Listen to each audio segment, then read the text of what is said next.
cloud. Okay. Wait, let me set up my. While you're doing that, I'll play this. I'll see if I can play the song.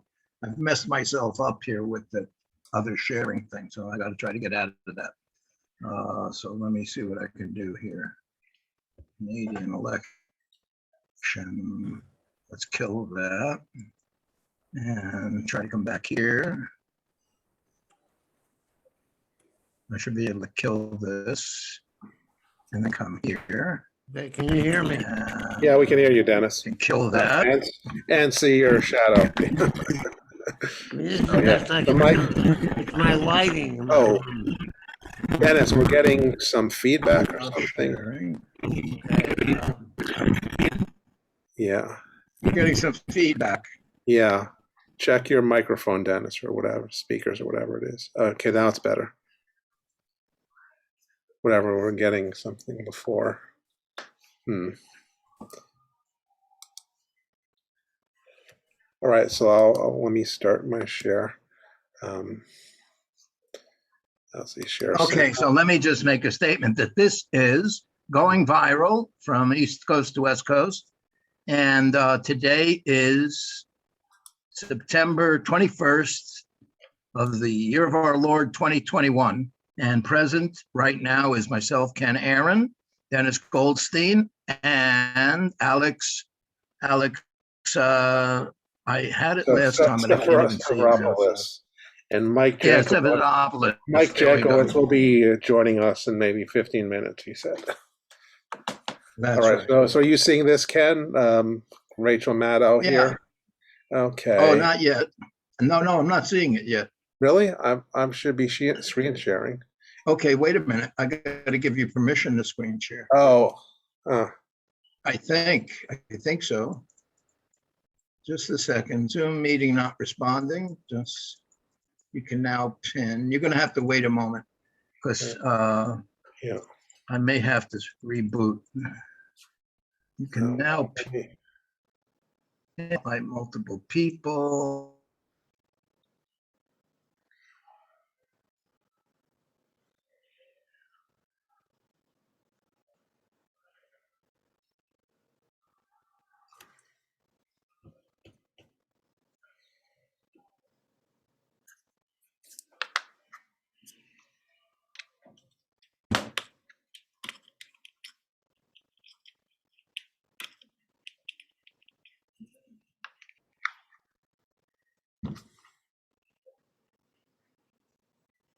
Whoops, now I see Rachel Maddow.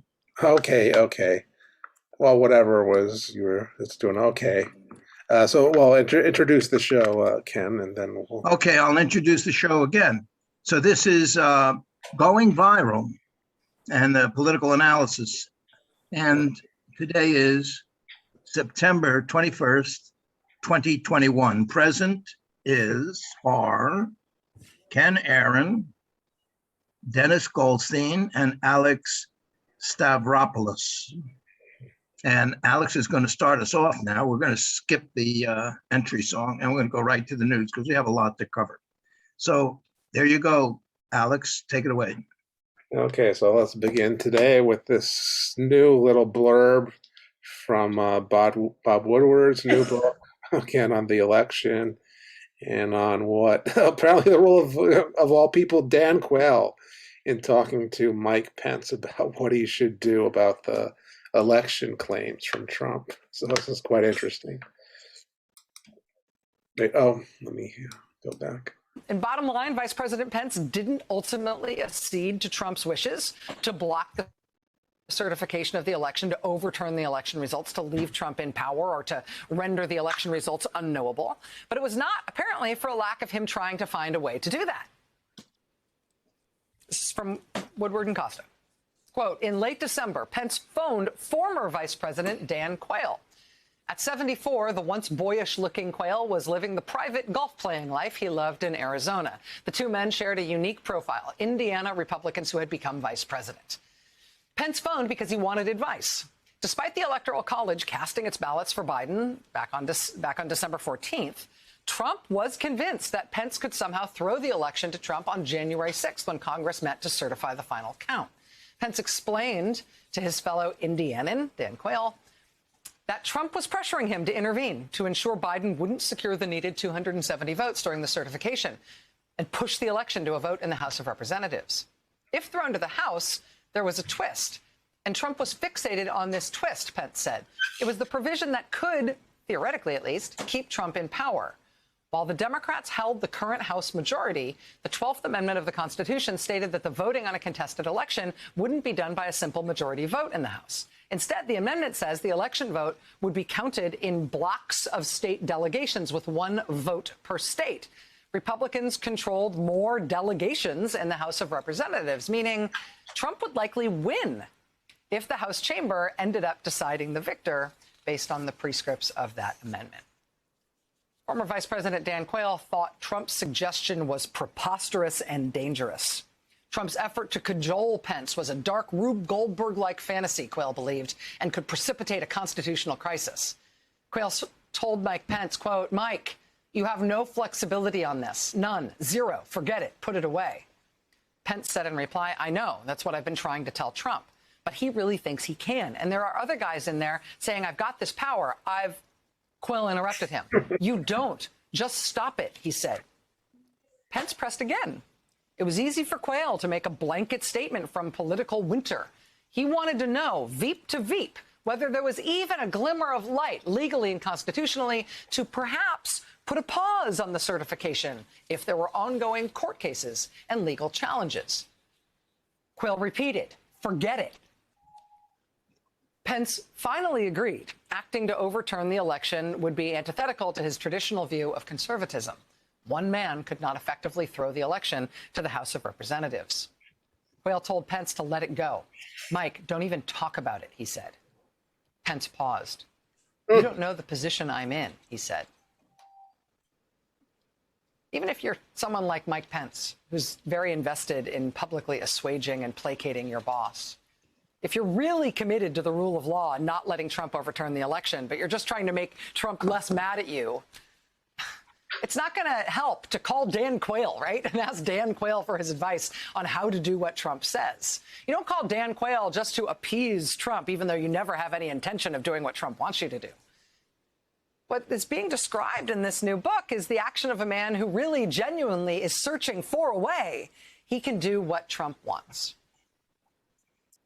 In that conversation later recounted with Dan Quayle, Woodward and Costa report that Pence even raises the prospect that there were real problems in the vote count in Arizona, as if maybe that was enough of a pretext to justify not certifying the entire election and thereby setting the stage to throw it to the House of Representatives, where Republicans in the House would ensure that Trump held on to power despite losing to Joe Biden. And this new book makes clear that Pence was far closer than we had previously realized to doing some version of what Trump wanted him to do. And with more than half the entire Republican caucus in the House ultimately voting to reject the election results. I mean, Mike Pence was the guy who stopped that from happening, but it was close. We were there. And the right has honestly made no progress in widening the distance from how close we were in the months since. Right? The problem here is that this history, this newly disturbing slice of our history, which we're learning from Woodward and Costa in this new book, this history isn't very old as history. I mean, this all happened only a few months ago. And since then, in the intervening 8 months, on the right in Republican politics, it's not like this stuff has gotten better. It's not like this matter has been settled and put away as a sort of historical curiosity, a little moment of madness that everybody will deny they were ever really caught up in at the time. I mean, the 2020 election results are still not a settled matter for the Republican Party, actively. Okay. So we got, not often a fan of Rachel. But she's absolutely right here. And of course, again, all these things about, trying to throw the election results to the House of Representatives, where again, since each state gets one vote, then the Republicans will be able to install Trump. We had a discussion of Jim had a few people come on the show, as Dennis will remember, and as we were getting, not just towards the election, but after the election, we were going, what can Trump do now that he says the election was stolen from him? And so we went through all of this. In that sense, this is not surprising. It just confirms what we thought was happening. And of course, this is new about that. Although again, doesn't surprise me at all that Mike Pence was looking for a way to throw the election to Trump. So I guess let's start with you, Ken. Let Dennis go first. Okay, Dennis. Yeah, Dennis. What are your thoughts on? I didn't understand a thing she was saying. Really? So I really can't comment. Oh. Unless you want to explain it to me, and then I can. Oh, sure. Again, she's talking about this in Bob Woodward's new book, which I guess covers the end of the Trump's term. She's saying, that in this new book, Vice President Mike Pence remember, Dennis, we were towards right before and right after the election, we had those guys come on to talk to us about, how the Republicans essentially could steal the election procedurally by throwing, by not certifying the Electoral College, by throwing the election to the House, where each state gets one vote, and then the Republicans could vote Trump in that way. So essentially, Rachel here is, she's reading from that, the new Woodward book that says that Mike Pence was trying to figure out a way to do that, but he was talking to his fellow Indiana former Vice President Dan Quayle, and Quayle was telling him there's no way, legally for you to do this, and that you're going to cause a constitutional crisis if you, try and install Trump this way. But Pence was really essentially looking for a way that he could do it legally, but I guess he didn't have the courage to just, flout the law and say, oh, I'm just going to, choose Trump essentially. So what do you think about that, if you got what I was saying there? I'm not sure I got that either.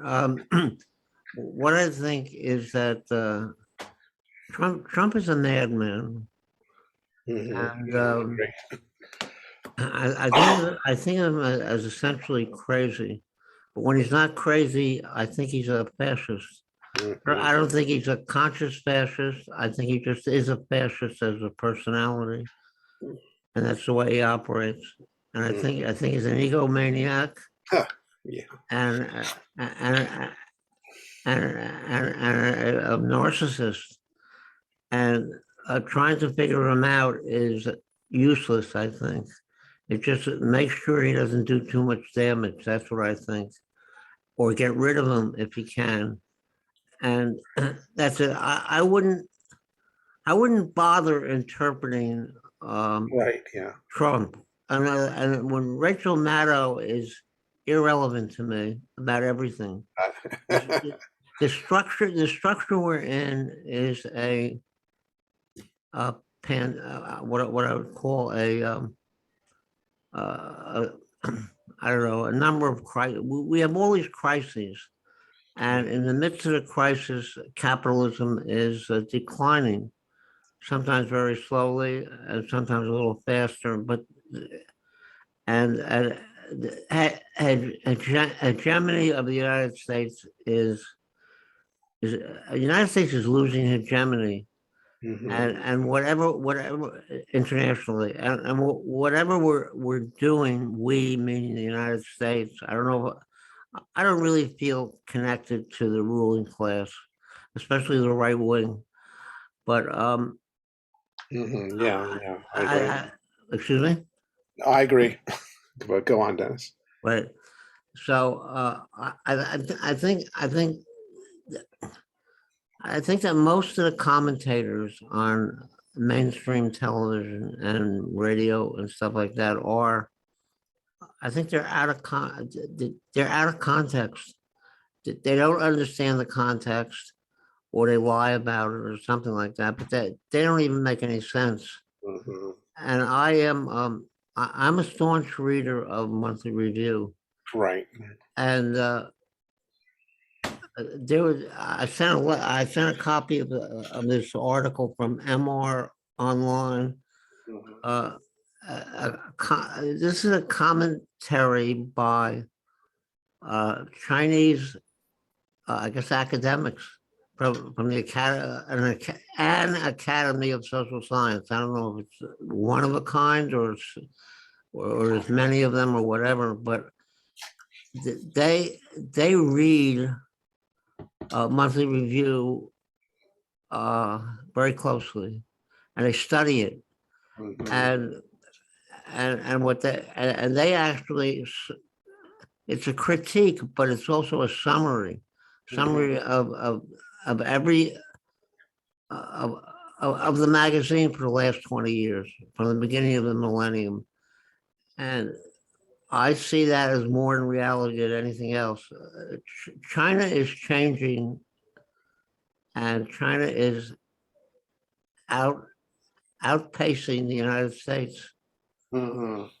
And even though, I looked at the Tiananmen Square massacre. I was there on television anyway in the United States in Chatham, New Jersey, watching it. I was very surprised it was there.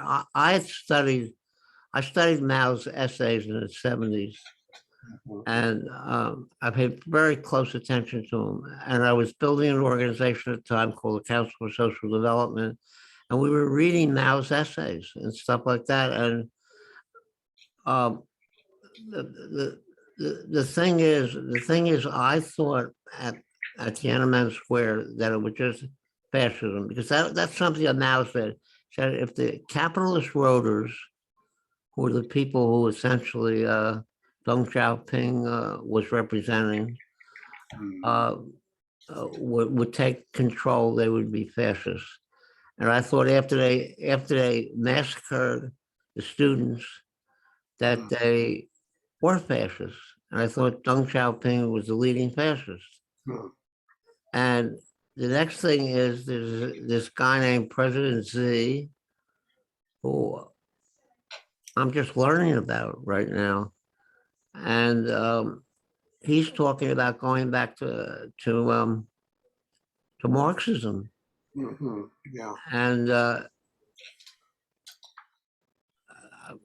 And then I saw an article by Samir Amin.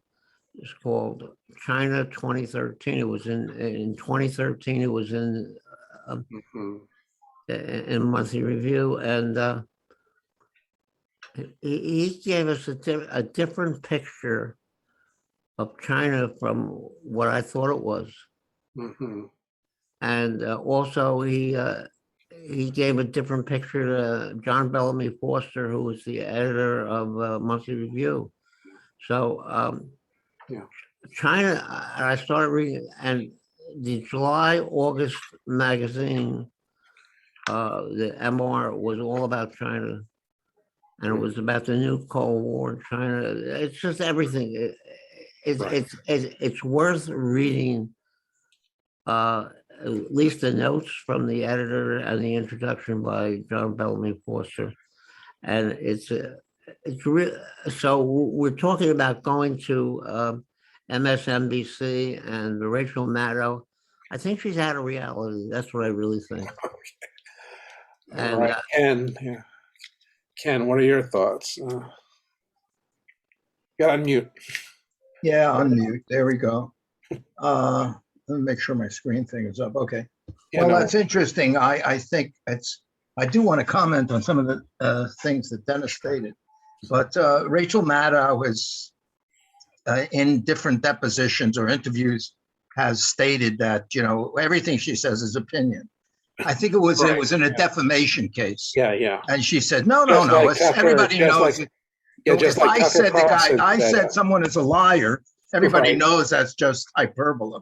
Right. So everything I'm saying is not factual. Can't sue me for libel because I It's don't all really mean opinion. it. Yeah. And I do think, though, I think I've always admired her because in the beginning of her career, she would act like a kindergarten teacher and repeat things 4 or 5 times, and so, but do it in a way where it wasn't exact repetition, but she would say it over and over again. And I say, well, that's good. She's trying to communicate to the public, Right. and she's going to the lowest denominator, but she's trying to be entertaining. Yeah. She's very attractive and very Sure. hygienic, clean, and neat. And She's like a smart, puppet. Yeah. She's like, what do you call it? No, the Jim, the guy who had the Muppets, She's a Jim very, Henson. Yeah. she's a very pleasant appearance, but she's very, very, very, very partisan. Yeah. I just want to point out one thing on Bob Woodward. He's published 3 books, I think, about Trump, maybe more, but the 3 books are called, I just had it here, like Fear, Dread, and Deception. Peril is the last. This looks. But the first before there was like Fear.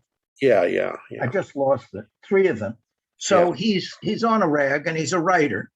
And I was shocked sometimes about, he would interview people, other people, Bush or Obama. I don't know what he revealed on Obama. He's also partisan, obviously. Sure. And he's so a Republican, I think. Yeah. You think he's a Republican? No, he stated that he's a Republican. And you believe that? Okay. Well, again, I take the guy at his own word, and he seems to be somewhat conservative about a lot of things. Okay. He's definitely deferential to power. I mean, and especially about foreign policy, I think he's pretty conservative. So it does, it's he's an establishment. He certainly reporter, positions. So he's from that he positions himself that way. That's for sure.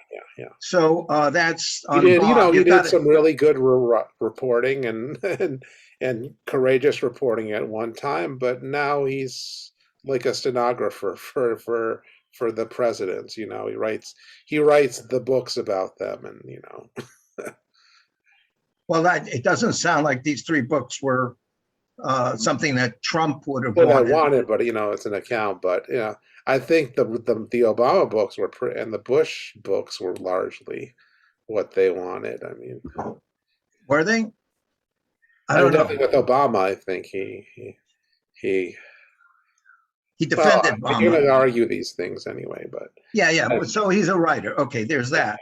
Now, the one thing I have to ask, and I'm going to ask Alex, is it true what was stated that the Constitution says the vote for the presidency could be thrown into the House of Representatives if the Electoral College can't decide?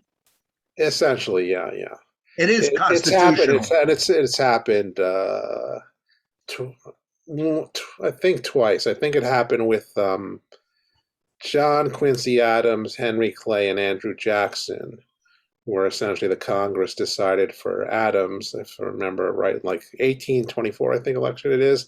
And then there's the 70s, the grand bar, the one in 1876 that ended Reconstruction, where again they had the question about the votes. I think it was in Florida and Louisiana, and the Republicans made the deal. Oh well, you select, the Congress chooses Harrison for president, but we'll end Reconstruction to give the Democrats something, versus picking Tilden, who probably did honestly win the election, given what we know now, essentially. So I'm pretty sure it's been done those 2 times. So anybody representing it not only could happen, it has happened. So so it's I wouldn't say it's proper to just ridicule and say, "Oh my God, this is insane." No, right? It's not. It's a protocol listed in the Constitution. It's number one. It's right. It's in the law, and it's happened. It's legal. Yeah, and it's got precedent. Okay, that's number one. Number two, the argument that was made. Now, I don't know who Jim interviewed, during the time We when had they a, were we had a counting the few. I votes. can't remember, Jim. You would have to ask. I Well, can't remember their names. It was 2 or 3 different professors. uh-huh. Oh, okay, but Yeah. were they And they all were, they were, one of them was like I think a law professor who had some legal knowledge of, like, how, electoral law. And so okay? Well, he was an expert on the subject. So he was telling us, yeah, this is and how it's as I counted. understood it, excuse me, as I understood it, I don't know if anybody represented this. As I understand it, the Constitution, now maybe I'm wrong, maybe I was lied to. The Constitution said that only the state legislatures have the authority to determine the voting procedures in Right. their states. Yes. Okay, but during this election, They can be again, there's obviously federal electoral law that can supersede their own, like with the Voting Rights Act or something like that. okay, So but there can be federal law that above them. But yeah, according to the Constitution, yeah, they set the basis of how they count votes and the like. Yeah. right, in this election, various governors from various states, mostly the swing states, decided to send ballots to everybody, Right. and in opposite, without any recognition or presentation to the state senator for approval of that action. So therefore, that election was in violation of the Constitution. Isn't that not true? Oh, I mean, Let's that was the say the governor, interpretation. let's say the governor said, I'm going to decide that everybody's voting Democrat unless I get enough ballots from somebody who disagrees with that. So I've sent out 50 million ballots, and I got 25 ballots back agreeing. I got 25 ballots back disagreeing. So therefore, the Democrats won. He could change the rules any way he wants, sending out ballots to everybody. What happened in all cases, even in, like, say, Georgia, again, the governor and or the state legislatures appointed the election officials, and they were the ones who ultimately certified the vote. And so I think in all cases, again, including Georgia, despite, again, whatever objections they had to the mail-in ballots and all that, yeah, all of the electoral commissions and confirmed, they did not accept, Giuliani's 3-ring circus about, Well, cutting out the ad hominem, everybody, this guy's insane. He's a megalomaniac. This guy's drunk. Well, Forgetting all of that, is it a violation of the Constitution for the governor to change the protocol of the election midstream, near the end? Well, you'd have to go state by state, and I don't remember which states did it that way.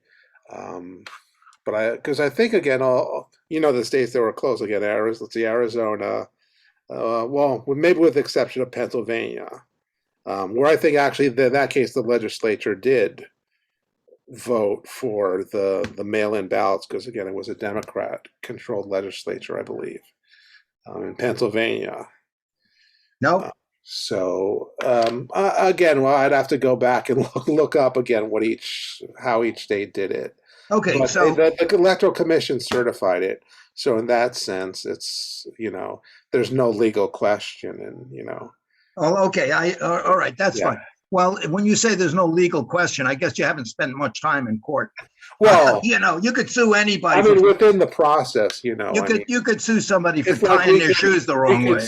we could say, of course, the Bush v. Gore was improperly decided, Absolutely, and that absolutely. Democrats just acquiesced. Right, and, they did. So we can object there as Democrats and say, Bush was never legally elected, and then you can go to 2004 and say that was stolen as well, which that's a longer conversation about the vote in Ohio and all Right. the evidence that the voting machines, all the irregularities there, stole the vote for Bush. Right. I mean, I worked in election integrity, so I'm well Yeah, aware okay. of the fact Yeah, there's fraud all over the place. Sure. Absolutely. In this election, in the previous election, there is fraud. And it's not the Joe Blow voting. It's, manufacturing. No, fake yeah, votes. yeah. It's all in the computer. But so I'm just saying that, of course, if you're going to have three professors confirming the concept that, Right. this isn't, the person should be locked up and, blah, blah, blah, blah, blah. That's Yeah. not really a fair analysis. You have No. to, you always have to listen to the other side. But in any event, skipping that, I personally hold But, Trump culpable for not winning because there are no rules in love and war or electoral politics. or elections, certainly, yeah. There's no rules. Right. You win or lose, no matter what you did. Yeah. Now, regarding what Dennis said, I think he's correct. I think it would be a very, very good thing for the United States to pull back and stop all of these treaties it has with defending Europe and defending Taiwan. Just pull back, bring the forces home, keep a couple of our possessions like Puerto Rico and Guam, and rape the hell out of them, and just put army bases only in places where people will pay for them, so that, and then just pull back and let somebody else take over, and we recover and recuperate and build some highways and stuff, and lower the suicide rate, lower the murder rate, cure the COVID. Give our people health care. Leave us alone. Leave the U.S. alone. We'll go second, third rate. We don't care. And let China fight it out with Russia. We'll still have 1,000 nuclear weapons to defend ourselves, so nobody's going to invade us. Just to keep people, but only for us. Yeah. Only for us. Right. If somebody attacks Argentina or France or Germany or Switzerland or Sweden or Canada or Mexico, too bad. Mike might object to the Canada part of that. Okay, man. Maybe Me too. So I just want to say, I think it's good news that the United States is losing its hegemony over the world and its imperialism is falling apart. That's all good news. That's what we want, because the U.S. is evil and everything they look at, not even touch, turns to shit. So back up. Yeah. Withdraw. Okay. I think it's good news. Good news. Okay, Mike, I don't know how much of what we're talking about you saw, but did you hear this thing about the Woodward book that Rachel Maddow is talking here? Do you want to comment on that first? This thing about Pence and the election, and I don't know if you heard about this. Well, I heard about the Woodward book, that's for sure, and about some things in it. I didn't hear about the reference to Pence. Well, I'll just summarize, and then you can, it's pretty. This is about, remember all this stuff. Like I was telling Ken, since he wasn't on with Jim and us. Remember, we had those guys come on around the time of right before the election to talk about, how the electoral an inconclusive vote in the Electoral College could lead, Vice President Pence could throw the vote to the Congress, and the Congress would choose Trump on the basis of, each in the Constitution, if there's a question with the Electoral College, the Congress vote, the House votes, but each state gets one vote. So again, they're more Republican-controlled states, so they would vote for Trump, essentially. So they're saying here that, again, Pence talked to former Vice President Dan Quayle and was basically looking for a way to make that happen. But Quayle kept telling him, no, legally you can't. You have no, Mike, you have to go with the law, and you can't pick Trump here. So that's what the clip is about. And you want me to disagree with that? Or, well, no, just comment on it. No, I mean, I think we've been mostly agreeing that that was a good thing that he didn't do that, and that, Well, he would have been in violation of the law. First of all, it wasn't that close in the Electoral College. Second of all, I mean, you can't. I mean, he might have been able to get away with it if it was like the Kennedy-Nixon election of 1960, but or Gore, Gore. Bush Gore, But not on this one. And if he did try to do it, of course, he would be overthrowing the government of the United States. And if the United States survived that, he would be culpable of, violating a federal crime. He was culpable of, I don't know if it would be treason per se, but put it this way, he could be in jail for the rest of his life. So I guess maybe Dan Quayle probably gave him, maybe a first for Dan Quayle, but he probably gave him some cogent advice. However, it would have never occurred to Donald Trump that there was anything wrong in overthrowing the government of the United States and destroying the United States and setting up a fascist dictatorship. So, of course, he was going to be critical of Pence for not doing that. Right. Because Donald Trump, to say that he's anti-American would probably be an understatement. The only excuse I could give Trump is that he doesn't even know what it means to be an American or what the United States even means.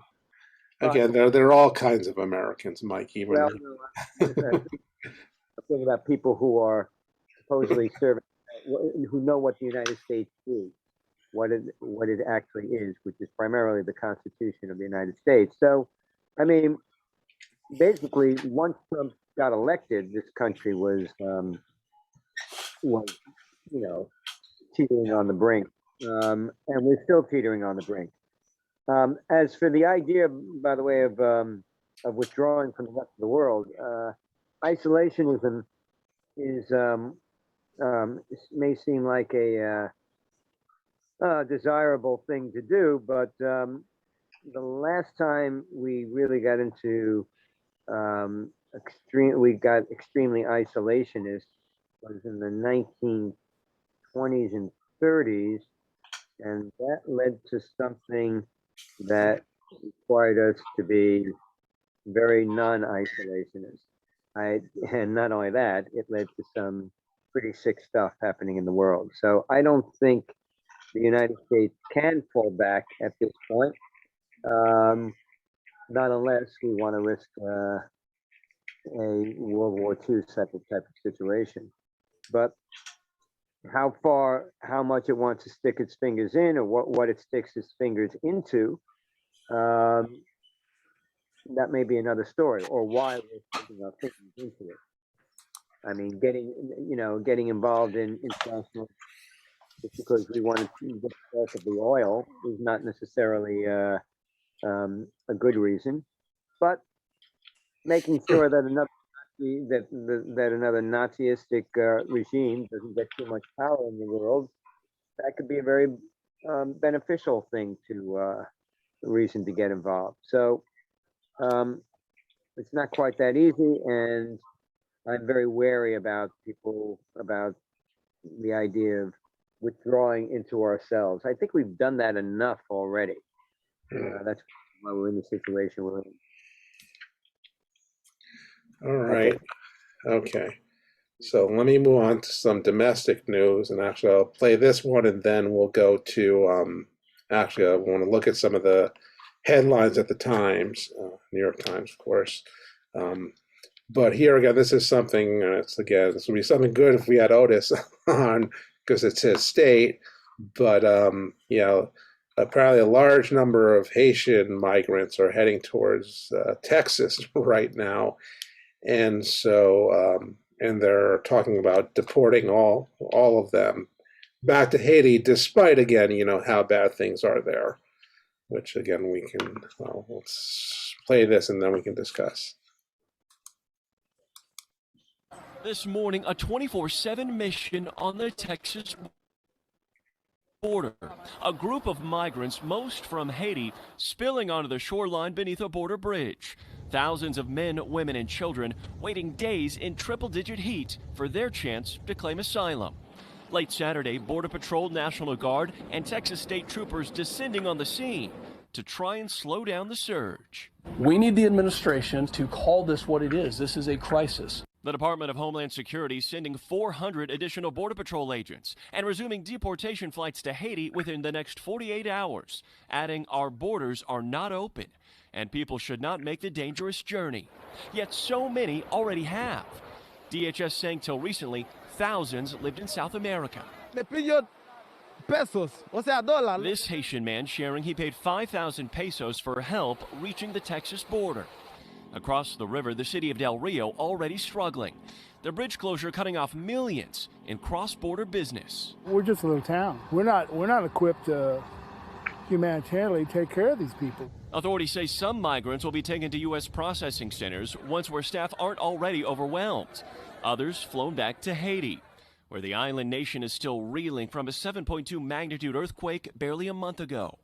Until then, a real-time test for U.S. authorities after the White House dismantled policies from the Trump administration that required asylum seekers to remain in Mexico while waiting for their day in court. Every Border Patrol agent I talked to said this is at a tipping point for our security, our capacity. And this morning, the mayor of Del Rio tells me that complicating this issue is the fact that Ciudad Acuña, the city just across this bridge in Mexico, has not been as cooperative as they would have liked in slowing down the flow of those buses carrying migrants. The message from authorities on this side of the river today, the border is closed. Don't make that journey north. Willie? Morgan Chesky in Del Rio, Texas for us. Morgan, thanks so much. Okay, Ken, so you're in a border state yourself in California, so I guess we should throw this to you, and I guess brings up a lot of issues of immigration, and also the how immigration is connected to the stuff the U.S. does to other countries. Of course, again, this wouldn't be happening. This is a result of, decades and, really centuries of U.S. mistreatment of Haiti, leading to the situation where, again, the tens of thousands of Haitians would want to flee to the U.S. Of course, with our previous waves of Haitian immigrants, and of course, there's quite a large Haitian population in New York City, we know, of migrants going back to the 70s and 80s. I mean, I can remember all the, at my grad school, Kinney Grad Center, all of the security guards were Haitians, and I, of course, after a certain point, French was the language I did my research in, so I would talk to them. It would be interesting to get their take. Plus, again, there's a decently large contingent of Haitian immigrants involved at BAI, who I've met with, dealing with various things there. But yeah, Ken, what are your thoughts about immigration, these Haitian migrants, and all of that?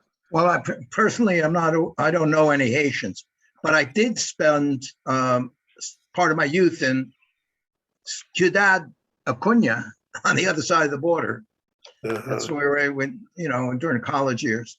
But in any event, I don't really have, let's say, a respectable opinion that I would air. I don't understand. If you have a country, you have to have borders, or it's not a country. It's just 7-Eleven. It's just, anybody you want to come in, get some soda, buy some cigarettes, have a cup of coffee. It's, come on to America. Anybody comes in, anybody goes out.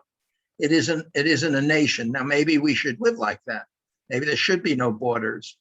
A friend of mine used to say, if you're going to let the trucks come in with the goods manufactured in Mexico, then let anybody in. Why can't you let people in if you let cars and tires? There's a socialist perspective of that too, which is, capital can freely cross borders. Yeah. But so labor should also be allowed, just like capital to, just like your money can flow to any country in the world. Well, these are labor people. Yeah, essentially. Well, this is labor, but I think because part of it is the consequences of open border. It's one thing, open border. It's another issue of citizenship. And as long as citizenship isn't automatically granted, then you're going to have a country that has tiered levels of society. There's citizens, then there's people with green cards, then there's people with work permits, then there's people with no status, and with expired visas, and you have tiers of that. And also, it's going to take time for immigrants to catch up to the status of people who've been living here for 4 or 5 generations. Not always, but that's the general rule. Some people, immigrants come and bang, they got 3 restaurants going, and or they're successful. Anyhow, it's a major issue on policy, but I think part of the step one is to control the doorway. Have to do that. I don't see how you can't, especially when you're concerned about contagion of disease, drug epidemics, fentanyl. Now, supposedly China's producing a lot of fentanyl. They got to sell it somewhere. The U.S. is the best market. And, and economies and sex trafficking. I mean, I think I heard a crazy number. I must be hallucinating. Something like 50,000 unaddressed, children coming in, or let's say minors coming in without any guardian with them. 50,000 can't be. That's outrageous. I must have gotten the wrong number. But, because they're coming in because, it's harder to deport them because some cameraman's going to go down there and start crying and say, what are you doing to the children? Right. So, you got to control it. Like, for instance, you live in Manhattan, right? Yeah. Do you close the door? Do you have a lock on the door?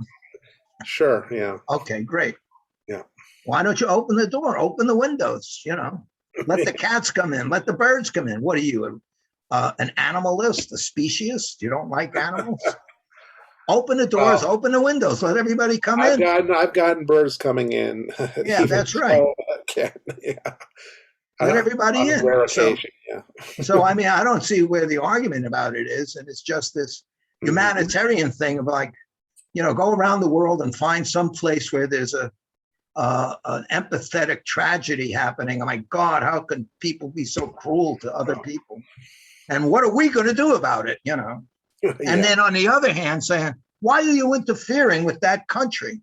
Just go there, give them the food and leave, So I think it's hypocritical and stupid. I just think it's idiotic. I would say close the borders and, you want to give, I guess, business class. I wouldn't send them back with first class, but business class. Okay. We're paying for that. And Haiti, I don't understand Haiti. I don't understand it at all. I understand it's, before there were no problems in the world before 1776. Then America came and destroyed everything all over the planet. We go back further, yeah. It was 1600. As soon as we landed here, the devil converted everybody to greedy capitalists, and they started to conquer the world and exploit everybody. All the good people in the world were outside the U.S. The U.S. is the cause of all evil. I think it's insane. That's a form of insanity. Not the only one, but one form. How do you like that? There you go. That's why I told you at the beginning. No problem. Yeah, you would get some strong objections if you were Well, if anybody objects, just open your door. Open your door. Take the homeless into your house. Open the door and take the homeless into your house. Come on. Stand up. Stand up for your principles. Open the door and let the homeless in. All right. Well, Dennis, I'm guessing you probably have a bit of a different take than Ken. So what's your opinion on this and on immigration policy in general? You're asking me on immigration? Yes, you, Dennis. Well, I am opposed to the right wing who are using immigration as a scapegoat. Right. I am against scapegoating immigrants, and that is really the problem. They're not really honest about the situation.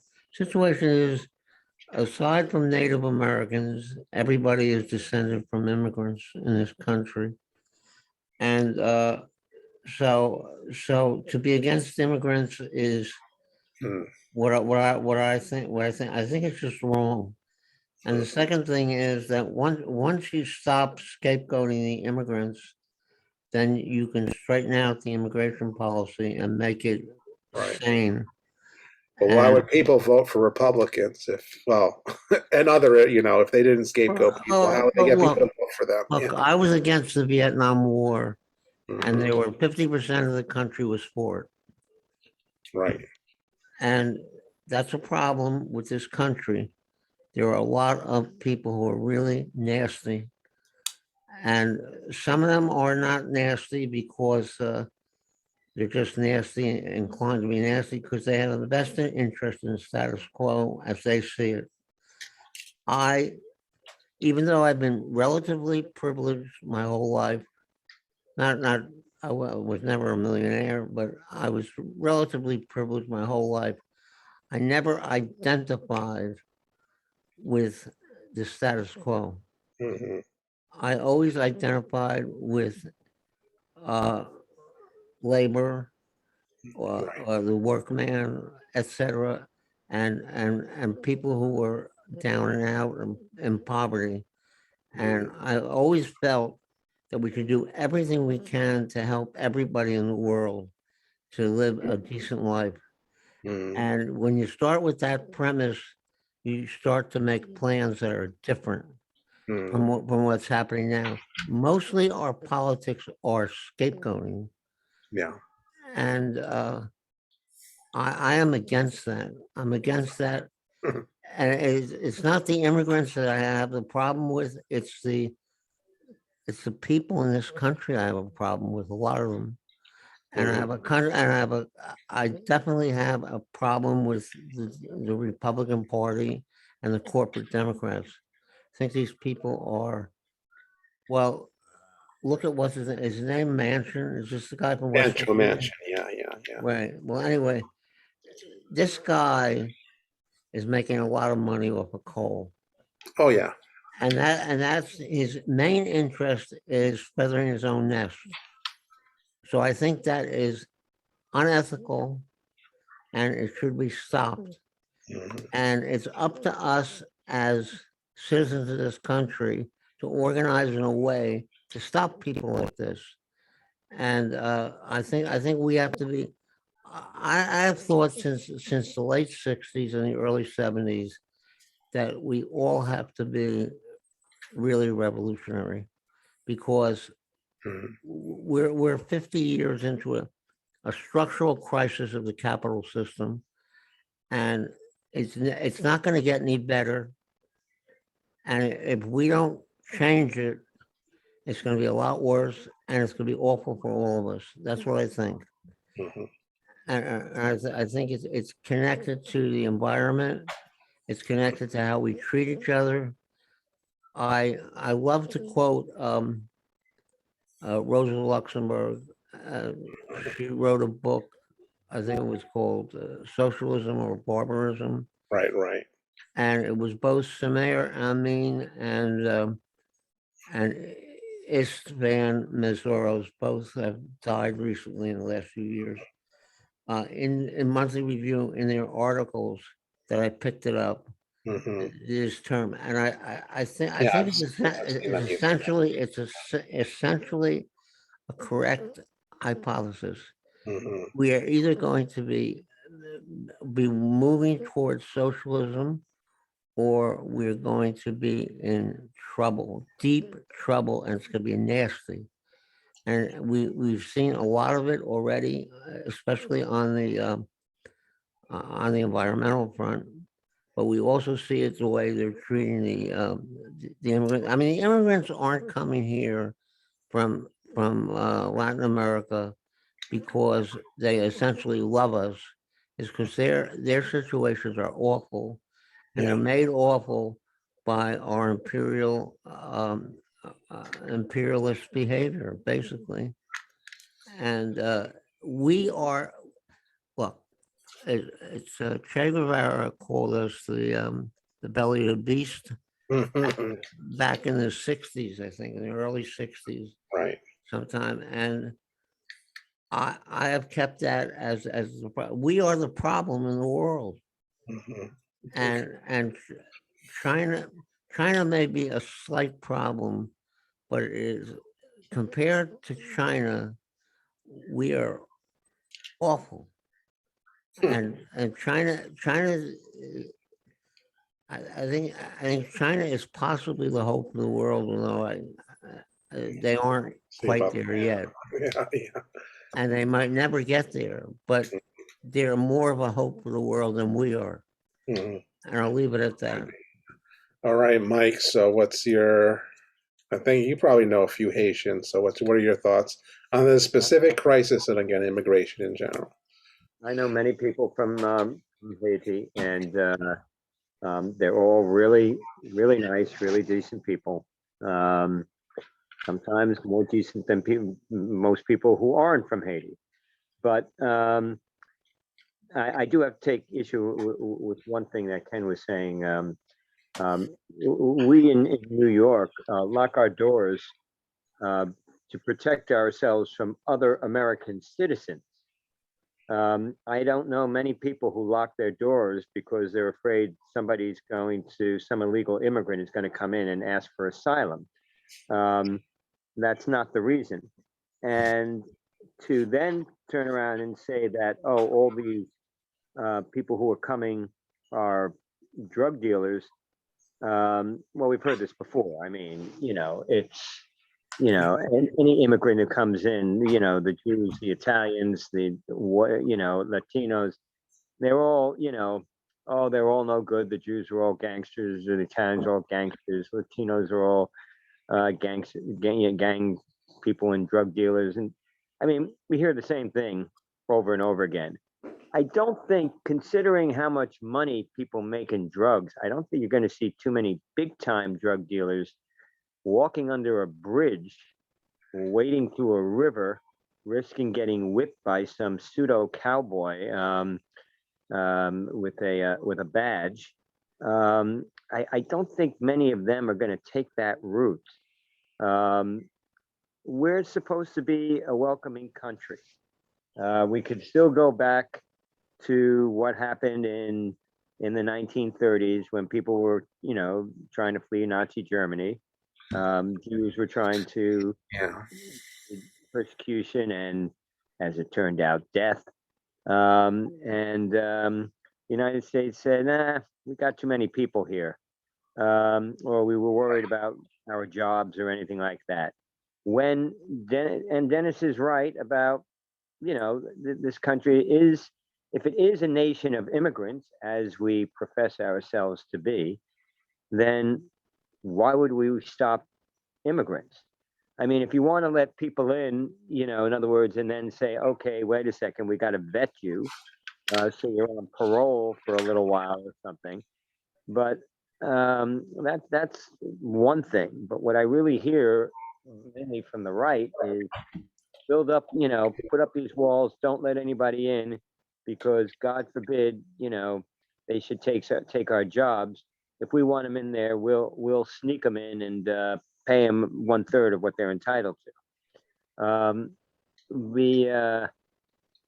People are coming here from, people are saying, why are they coming from Haiti? Well, obviously, because there's a lot of problems over in Haiti, and they're not able to survive there. I mean, it's not like Usually mostly caused by imperialist interventions in their country.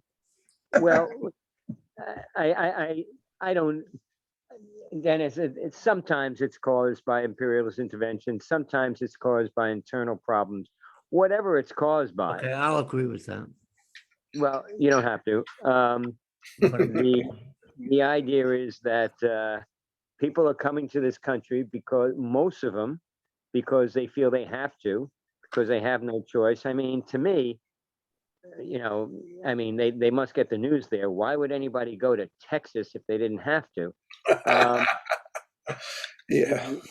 The fact is that they do feel a need to, and either we have to work out some system to let these guys in, but somehow let them in, but vet them, once they're here, or I don't know. The immigration system has to be overhauled, but not in the name of keeping them out, but overhauled in a way to let them in. I'm sorry. And by the way, with climate change, we're going to see a lot of this because some areas of the world are going to be uninhabitable or certainly less I habitable. like the Middle East. Well, not just the Middle East. I mean, if the Gulf Stream changes, there's going to be all types of things going on. Yeah. And those countries that are more habitable are going to be besieged at the borders. And what are we going to do? Build up walls to keep them out? And then say, we gotta. Canada's got to build that wall, Mike. yeah, Canada should build a wall. They got most of the fresh water in this continent. And I want to have a follow-up question. Okay, Ken. Let's keep one other going. comment about the that you said before. Yeah, if we did become isolationists, no, we can't. Even when we were isolationists in the 30s, we had a mutual defense agreement with Canada for the very logical reason that if somebody invaded Canada, the United States isn't far behind. So, or Mexico. Or Mexico, for that matter. Yes. Which has been an issue. What's your question? Yeah, Ken, you got to unmute. You're Regarding my comments about being isolationist and withdrawing from all our treaties, I was trying to be sarcastic. You know, I don't. I'm sorry if it went over your head.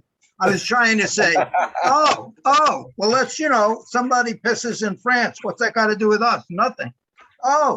Somebody drops an A-bomb in Canada. Do we care? It depends which way the wind is blowing. I was trying to be sarcastic. Let's withdraw from Taiwan. Let China walk over it. All the things in the world. That's, if we withdraw, commerce around the world will come to a stop because China will close the straits around their area and Saudi Arabia, or they'll be fighting over who controls the Suez Canal, and they'll stop it there. And that's what'll happen. Now, that may be a good thing if we all go back to just, get rid of electricity and the internet and everything and just bring the world to a stop. That might save us. It'd save us from global warming, won't it? So, if we can go back to 1940, or let's go back to 1510, before the colonists, the greedy colonists, that's now become a negative pejorative term. Colonialist. I've heard that used in a instead of saying white supremacists, they say colonialists. So, before the colonialists from Europe invaded all the countries in the New World and North and South America, let's go back before that and, stick there with the Black Plague and ships and no unions and everything. Let's go backwards. So I was just trying to be sarcastic about it. But it just amazes me to say that the United States is responsible for Nazi Germany, Pol Pot, the famine in China, the Korean War, the Rwandan genocide. We can trace it all back to the United States. Some of that we don't. I mean, we may not have total responsibility, but a lot of those we do have at least some. And in many cases, like the Rwandan genocide, we actually have a clip on.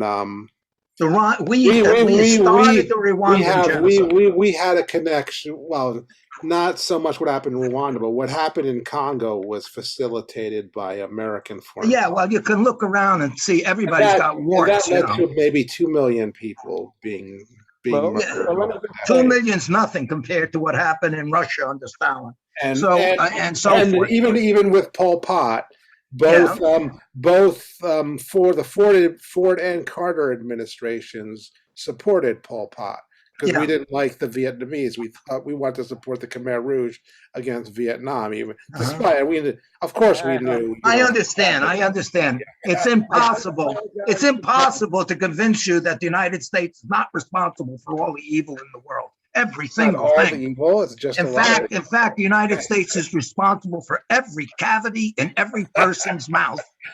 It's all because of the sugar in the diet, and that comes from America. I understand. We can argue about this, Ken, but let's. We don't want to argue about that. Let's not get bogged down with. But the thing on the immigration is this: the people who.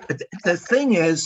One thing is, why are they coming to the United States? Why don't they go to Costa Rica, Cuba, Colombia, Brazil, anywhere? Why are they coming to the United States? They got to come through those countries to get here. Why don't they stop when they get out of Haiti? Why don't they some go to do. Cuba? You could swim. You could jump to Cuba from Haiti. You could just take a big jump and go to Cuba. Why are they coming here? First off, Ken, some do. Some, some stay in Mexico or in, and Alex, yeah, go on, Mike. Yeah. Ken could be being sarcastic now. No, I'm being serious. Why do they have to come to the United States? Why doesn't the rest of the world take care of the refugees instead of Europe and the United States? Why don't they go to Saudi, the immigrants from Africa? Why aren't they going to Saudi Arabia, Yemen, Jordan, and so forth? Why are they coming to Greece to get in to go to Germany? They're coming here because this is the best place to be. It's a very natural urge. If you get in here, the government's going to take care of you to some degree. Even if you're living in a tent on the side of the, next to the supermarket, it's not that bad. It's not as bad as where I'm coming from, Right. this is the place to come. Nobody's shooting at you here compared to a lot of their countries, which is that's right. Thing. Well, there you go. That's where you get the bad news about those countries from the refugees. Why are you coming here? Because everybody there is shooting each other and they're drug dealers and everything. I got to get out of here. Everybody here is crazy. It's a bad place to live. I want to go to America. So that's where the bad news is coming from, that these people are, dangerous. So, but I don't have sympathy, and this is a country full of immigrants, but we're being very prejudicial by saying we only want immigrants who push their way in. We don't want immigrants. What about all the immigrants from Italy? What about all the immigrants from Latin America or Iceland or Lithuania?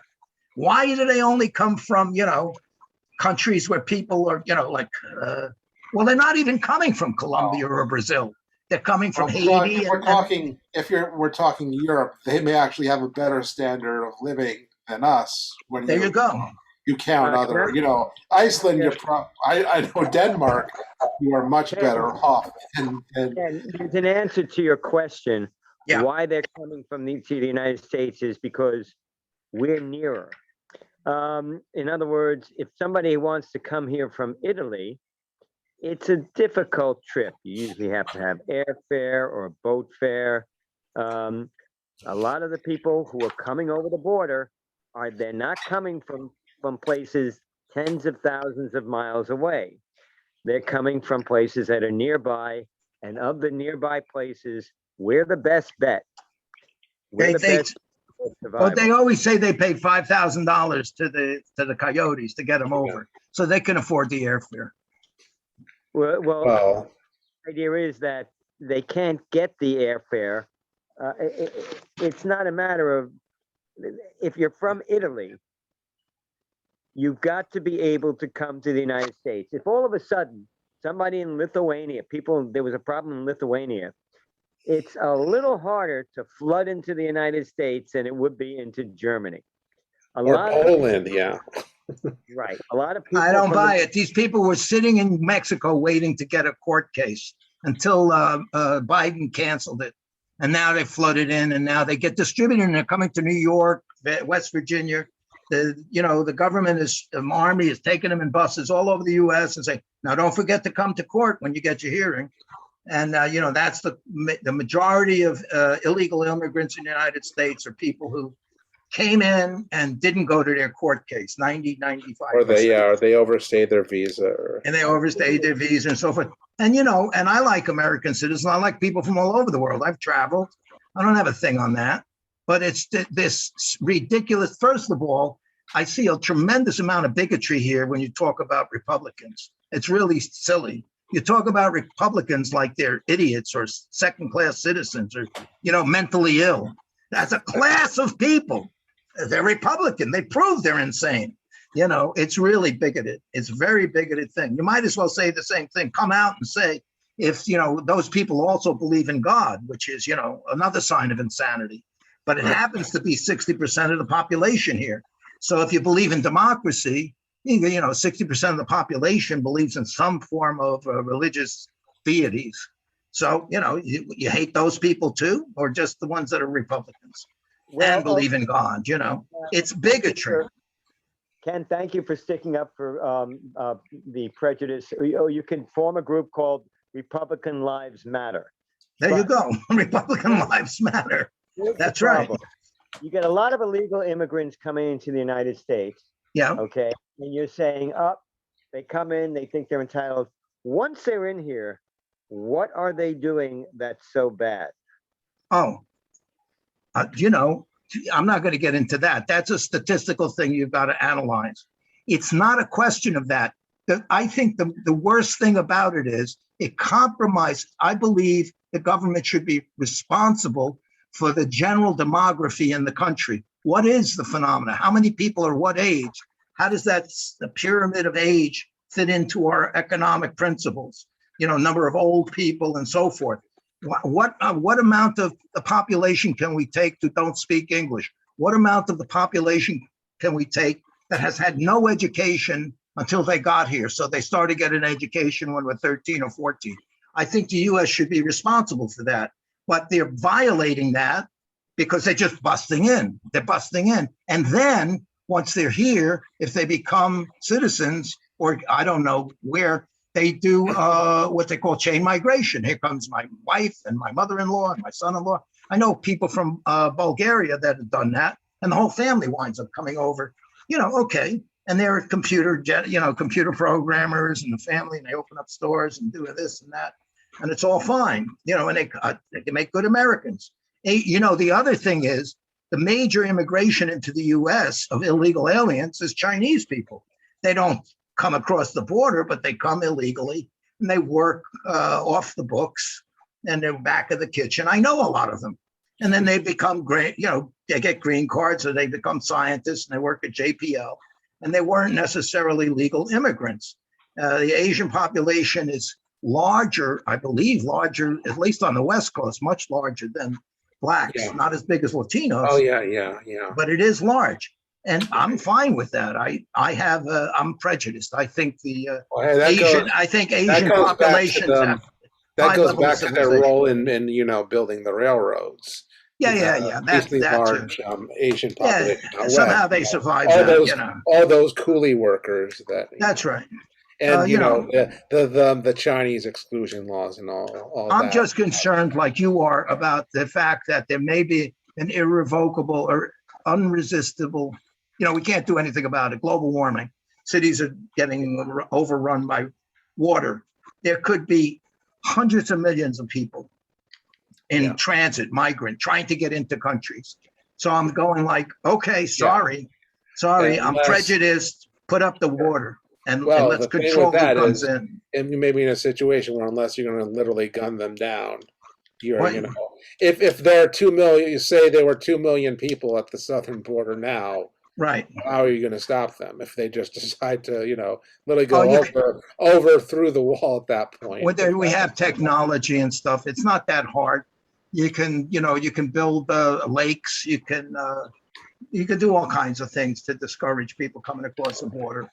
You really can. You don't have to use brute force. Yeah. There's lots of things. That's something that would be good to get some scholar who's knowledgeable about these kind of things. Look at the history of it. Look at the history of it. Just look at history, and don't come up with a solution that says, well, if you're better, if you're a saint, you don't have any human failings. You're dealing with human beings. People are greedy. They're corrupt. They cheat. They lie. They steal. That's the human being. That's nature. And they're generous and they're honest. They're all of these things mixed up together. If you're just going to say, well, if we were only nice, if we didn't fight, you know, why can't we all get along? Why can't we just back up and let the other guy date that girl? Right. You know, stop following your basic instincts. We could go on back and forth for an hour. Yeah, you're going. It's going to be on an hours and hours. So we can go on. Yeah. Let's go on. Guys, this isn't Mike, make Let me just say one thing. Yeah, I agree with you, Ken. They're human beings, and a lot of these human beings are in mortal danger. Literally, mortal danger. That's right. And they get into this country, and when they get in, they don't put. I mean, that overwhelming majority of them do not put other people in mortal danger. They just want to live here and exist, so they're not in mortal danger. So if we're going to talk about human beings, the idea is we can talk theoretically about keeping a balance, a demographic balance in the country, but not at the expense of other people's lives. Oh, okay. So those who breed win. The people who have the fastest increase in population, they win. Ken, Yeah. we're not talking about taking them in and then trying to get them to breed. Okay. No, we don't have to. There's people, there aren't people breeding on the way to the border. Sure maybe there one. are. But the fact of the matter is, these are people who feel in peril, in danger. And I think all the pontificating and the academic discussions about, well, what's the makeup of the country going to be? There comes a point when you say, hold it. This is an emergency situation. We have to do something about it. And the other way to look at it is, once they get in, again, I still haven't had anybody say what it is they're doing that's so bad. I can tell you a lot of people who are American citizens who are doing things that are bad. I can tell you people that are that just happen to be born here but don't know squat about what it means or is supposed to stand for. And again, in that sense, I can just quote that line from Judgment at Nuremberg when Spencer Tracy says, a country, when a country tries to survive, the question becomes, survival is what? Country isn't Iraq. It's what it stands for. It's what it stands for when standing for something is the most difficult. So the fact of the matter is, we have to decide what we stand for. If we're going to stand for a lot of, just preserving the demographics of the country, in other words, making sure there's a balance of this or not letting those people and whatever, or do we stand for what's on the base of the Statue of Liberty? If that's the choice, I'll go for the Statue of Liberty. Yeah. At the same time, we can fetishize immigrants too, which I don't know if you guys were caught this, but with the whole big thing about AOC and her dress and the Met Gala and all that, one of the ways she was trying to defend herself, saying, the dress designer is, she's an immigrant of color, but it turns out she's an immigrant from Toronto. So again, she's I think she's trying to kind of imply, this is some person from a immigrant from a destitute country who's come here and made good. The other thing is she's dating Alex, one of the immigrant is dating this hedge fund guy whose like grandfather founded Lehman Brothers. So she's not this destitute immigrant that AOC wants us to think. But go on, Mike. Okay. Again, I did want to get into a little bit, go through some of the headlines here at the time, just to kind of skim through. I was just saying, Alex, I said, don't use this as a platform for belittling Torontonians. Well, no, I'm not belittling Torontonians. It's just, again, we know what AOC was trying to do there by saying, she's a person of an immigrant person of color. The fact that she's, and again, she's not some kind of destitute Canadian coming here with, $2 in her pocket. She's come from a pretty middle-class family. And again, like I said, she's dating one of the grandson of the founder of Lehman Brothers, who's a 100 millionaire. So, she wants us to think, this is this poor immigrant. And, and then when we find out it's a $30,000 dress she's wearing, then we pat her on the back because she's fighting capitalism somehow with tax to rich. But that's another, Again, it was not against her, against the woman. Again, it was more against AOC and how she's kind of cynically, weaponizing immigrants from that side. I would agree with Ken, that we, Alex, it was a humorous comment. You don't have to re-explain it. Okay. Okay. All right. Okay. Maybe I'm not getting your sarcasm now either. We're all being too serious. But again, I thought this first off was interesting on now that we're I don't know if you have, Ken, if you have grandkids or any people of the age where kids that 5 to 11-year-olds who are deciding, or whose parents are, I guess, are deciding whether to get vaccinated. But it looks like the vaccine. Again, this year. from the Times. You guys are seeing this, right? Well, I have two sons, and we all got vaccinated because otherwise you become a social pariah. Let's face it. Right. You But know, do they that's have the do major they have reason to any- get Do vaccinated. they have any kids that would be affected by this or no? Oh, I know kids. I have kids in extended families, you know, that are under 12. I think I heard a statistic that the chance of a child under 18, of a person under 18 down to 0, dying from coronavirus is 1 in a million. No, wow. Okay. You know, and that's the chance. True. Yeah. So what's the purpose? What's the deal with that? What's this all about? Yeah. Guys, I have to tell you something. Some of that I pray not, but that may change. We have a lot of other variants. There are innumerable variants coming in with innumerable mutations to the point where they may have to. Right. And again, it's an issue of even if they're not at risk, if they get coronavirus and they pass it on to somebody who is at risk, then it's a serious issue. Let me finish the sentence, then chime in. To the point where they may have to tweak or reassemble the vaccines, the mRNA vaccines. So one of the reasons to hold off, if you wanted to, if you felt you could, on the boosters, is because you might need another shot in a few months after that with a recomposed vaccine. Right. So, for now, things are the way they are now, but this virus, this virus isn't sitting still and waiting for us to. No, and you can see here, I assume you guys can see the statistics at the Times. I mean, for the U.S., you know, it looks to me, if I'm doing the math right, we're more than 1 in 5 new cases every day, and definitely more than 1 in 5 deaths.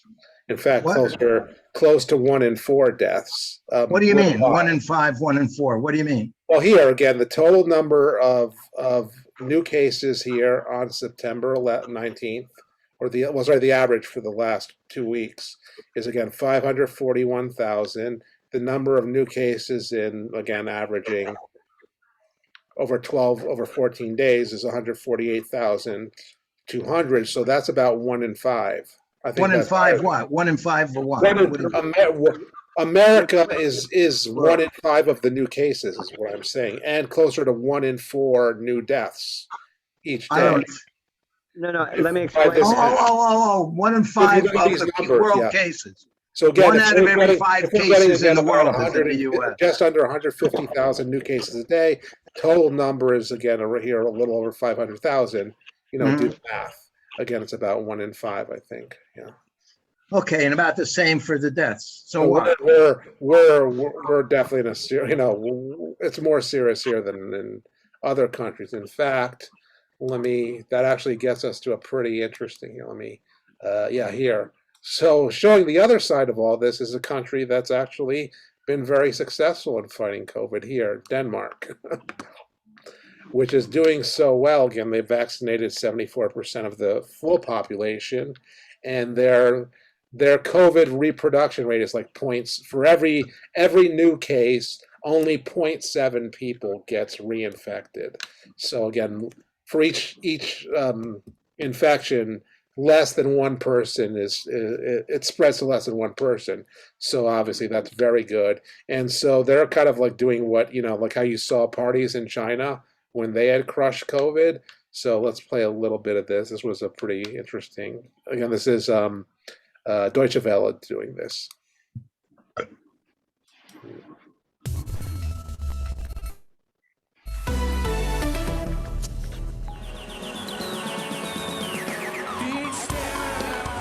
September 10th, Freedom Day in Denmark.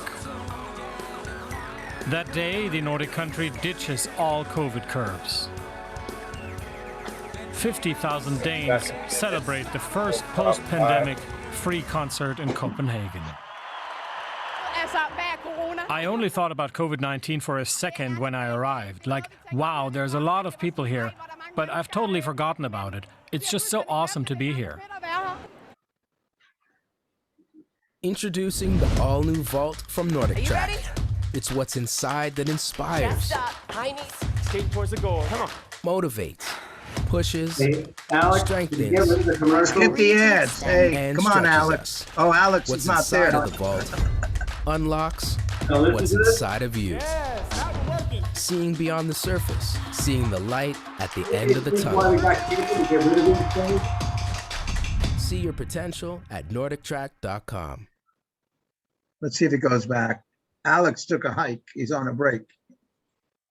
So he can't shut it off. Okay. Searching for a better way to collaborate with your team? Try Miro, an online whiteboard made for teamwork. Everyone's welcome, from project managers to product managers, designers, developers, agile coaches, and consultants. Get the whole team together in real time on Miro's infinite canvas. Use your Miro board however you like, for online workshops and project planning, or brainstorming and ideation sessions. There's a template tailor-made for your needs. Whether you're in the office, working with a fully remote global team, or catching up in your own time, working together is seamless. Hey, Miro Alex. is there whenever sorry, Stop the and ads. wherever inspiration strikes. Get the ads. Alex, Yeah. Alex, if we're gonna run Denmark ads, is the at least we first can get country them in to give us Europe to money, drop all okay? coronavirus Yeah. restrictions. I'm not Otis, so I Vaccine can't just passports skip are no them. longer needed to enter bars, restaurants, or nightclubs.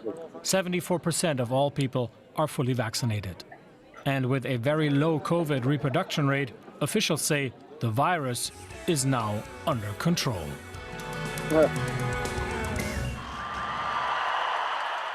Welcome to your COVID-19 special. I'm Chris Kober in Berlin. No longer a socially critical disease. That is the Danish government's assessment of COVID-19. After more than 540 days with restrictions to limit the spread of the coronavirus, Denmark's high vaccination rate has enabled citizens to return to pre-pandemic life, at least inside the country. Let's talk about how the Danes did it with Camilla Holtenmøller. She's a medical doctor and head of the expert group for mathematical modeling of COVID-19 at Denmark's Statens Serum Institute. Welcome to DW, Camilla. For the moment, the pandemic seems to be under control. What are the key elements that Denmark apparently got right in order to get to this point? I think very importantly, in the springtime, we had a really large test capacity. We did a massive test screening, both in schools and in workplaces, which allowed us simply to track the infected persons very locally. And we had some local lockdowns that also worked very effectively, which we were able to do simply because of this screening test or test strategy we had in Denmark. There seems to be a predominant feeling of trust among the Danish public, trust when it comes to authorities and the way they've been handling the pandemic. Where does this trust stem from? I think historically, the Danes in general have a very high trust in health authorities and also in other vaccination campaigns. For instance, vaccination of children, there's a very high trust and support of the program. And I think that really also helps us in the current situation with COVID. In many places, people are skeptical when it comes to getting vaccinated against the coronavirus. Now, looking at Denmark's high vaccination rate, which is one of the highest in the world, things appear to be different somewhat. Why is that? I think first of all is definitely related to the high trust, both in health authorities, but also in general to vaccination programs and vaccination in general. But I think we had some really nice campaigns here in Denmark and really informing very nicely about the vaccines and a lot of transparency and also that this is a free choice to get vaccinated. I think that has helped us a lot. All right. And so again, they go on, but you know, I think that's interesting. She says there, you know, that well, they're not mandating vaccines, which you know everybody seems to, especially on the a lot of people on the Democrats and on the left, or you know, we have to do that. I mean, I just don't think it's going to work at this point, given the current American culture. But yeah, and I think it's does show again how, you know, when you have a functioning social democracy, you generate, you know, and you actually kind of provide, the government provides things to the citizens, you know, that are good. you get the faith of the people in their government. So anybody want to jump in and comment on Yeah, I'm how gonna successful Denmark has been here and why? I'm going to comment right off the bat here, which is that because of what we were just discussing, the new variants, the R1 from Japan, the Mu variants, and depending upon what happens, I think Denmark may be jumping the gun by opening up like that. They did very well with their healthcare system, with getting 74% of the people vaccinated, but 74% isn't 100, or isn't really anywhere near 100%. So I think looking at you never get to 100 unless it's something like smallpox. Nowhere near it, Alex. And I think they may be jumping the gun a little bit here. I mean, we saw what happened in other places where people said, "Oh, I think we've got it beat." Sweden thought they had it beat. Of course, that was through, not getting. Certainly had nothing to do with vaccinations. And then all of a sudden, they got hit hard. I actually fear for Denmark right now. I happen to like Denmark, and the Danish people, and I think they may be jumping the gun. They did a good job of getting a lot of people vaccinated, and hopefully they'll get a lot more vaccinated, so they'll get into maybe even into the 90s. But I think jumping into mass concerts, indoor concerts, things like that. No, I think they may have to take a couple of steps back pretty soon. Again, we know a few things that are coming up, and there's a few things we don't know about as far as variants and mutations. And I don't know.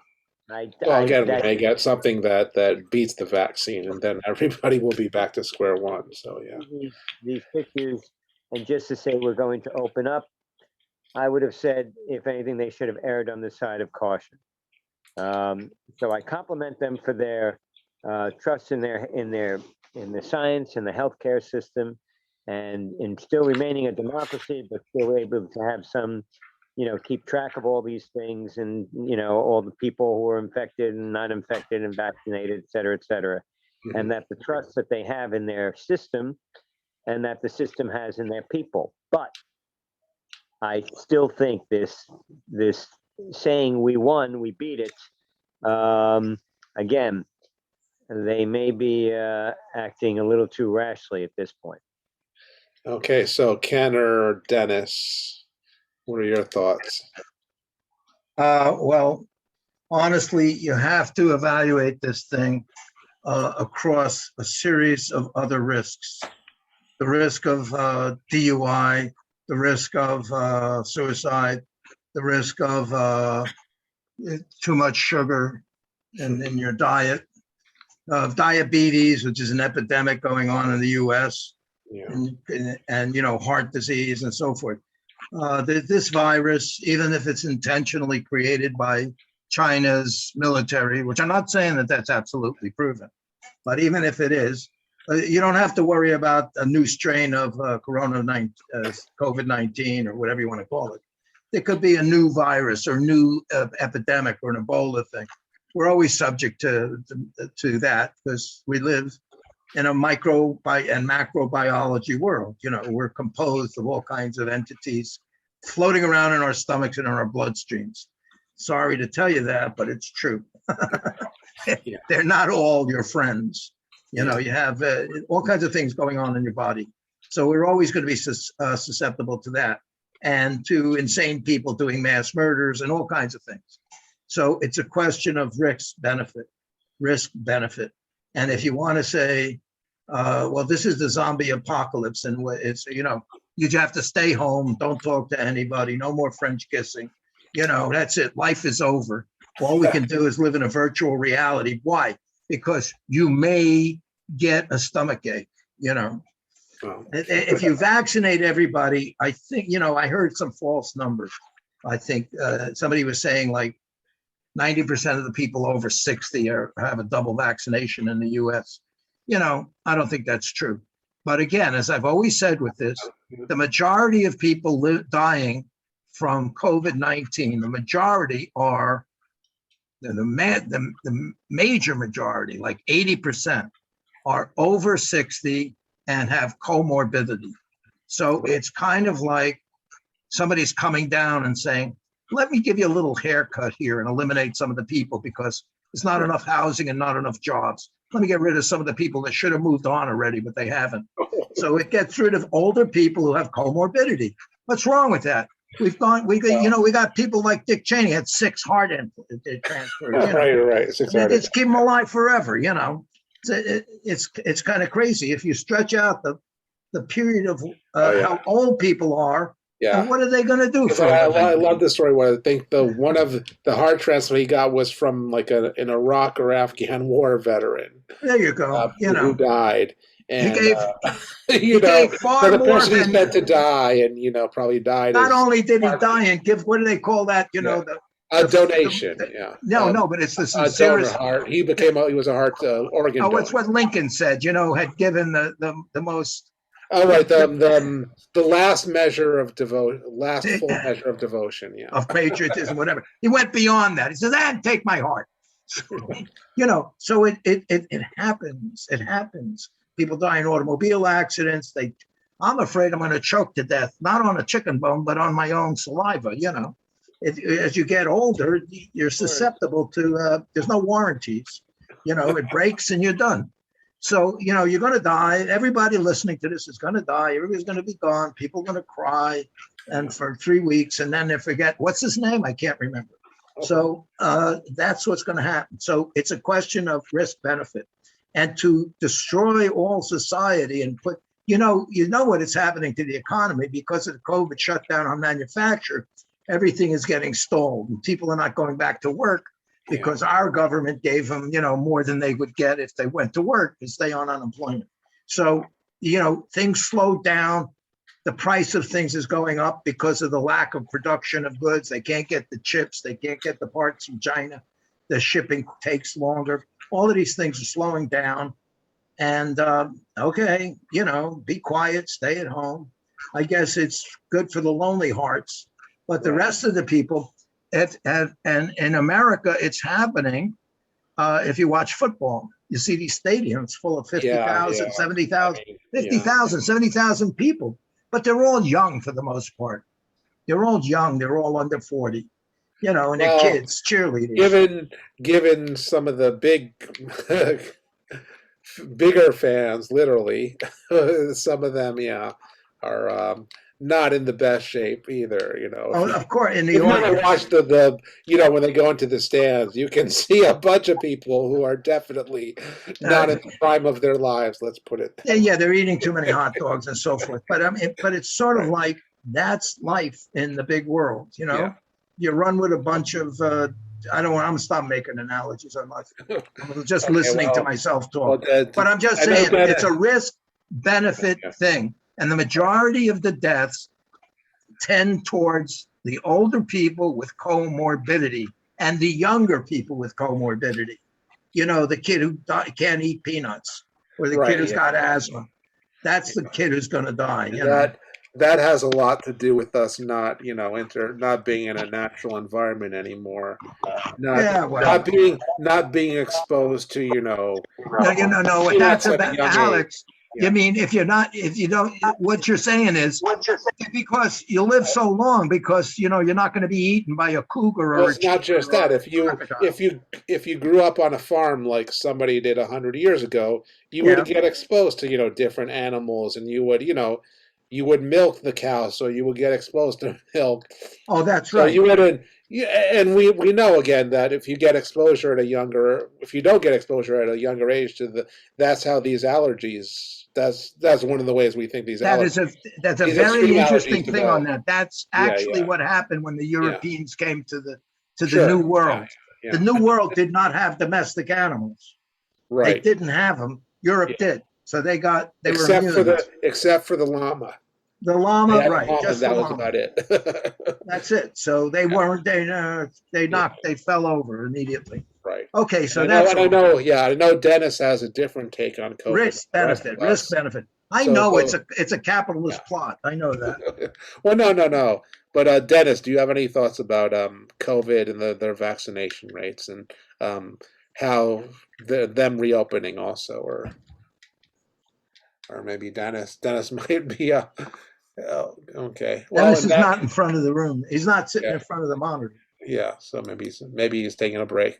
Yeah. So again, this one is, well, think something. What do you think, Alex? You didn't say your opinion. Oh, I mean, I think it's. I'm not as scared. Well, I'm not as negative as Mike is or as fearful, I guess I'd say. Again, it's possible that there's. I mean, I think when we get, especially again for adults, again if they're really at like above 8 and 10 adults in Denmark being vaccinated, Right. I mean they're close to, well, again, what people have been saying, herd immunity would be. So again, and yeah, again, like you can always get the variant of COVID that the won't even will beat the vaccine. So then everybody will be in the same boat, including Denmark. So, but I mean, I think, yeah, like you were saying about the economy. I mean, you can't just keep these restrictions forever anyway, and they won't wind up doing it anyway. So, but let's again, as we mentioned, Canada. I'm sure Mike knows. Which of interest, Canada just had their snap elections, and with some interesting results. But yeah, so we'll bring in Mike first since he's our kind of resident Canada expert. But here's what this is: David Dole, the Rational National political analyst. So we'll do about 8 minutes of this of him talking about what happened with the elections, who won, who didn't, etc. You are sending us back to work with a clear mandate to get Canada through this pandemic and to the brighter days ahead. And my friends, that's exactly what we are ready to do. Last night, Justin Trudeau's Liberal Party won a minority government with basically the same result as last time.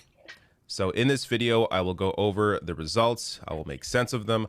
I'll discuss what the Liberals will likely accomplish with this win. I will discuss what happened to the Green Party. I'll also discuss something funny last night, as well as something that disappointed me. Now, first, before I get... The secret to weight loss is right in front of you. It's just a freezer packed with Nutrisystem. Okay. Before I get to anything, I just want to say that no party got what they wanted last night. The Liberals did not win their majority. The Conservatives did not beat the Liberals. The NDP didn't really gain. The Bloc Quebec Quad didn't really gain. The Green Party was not able to win their leader a seat. And the People's Party of Canada were unable to win any seat. So everyone lost. But in a weird twist, Canadians kind of won.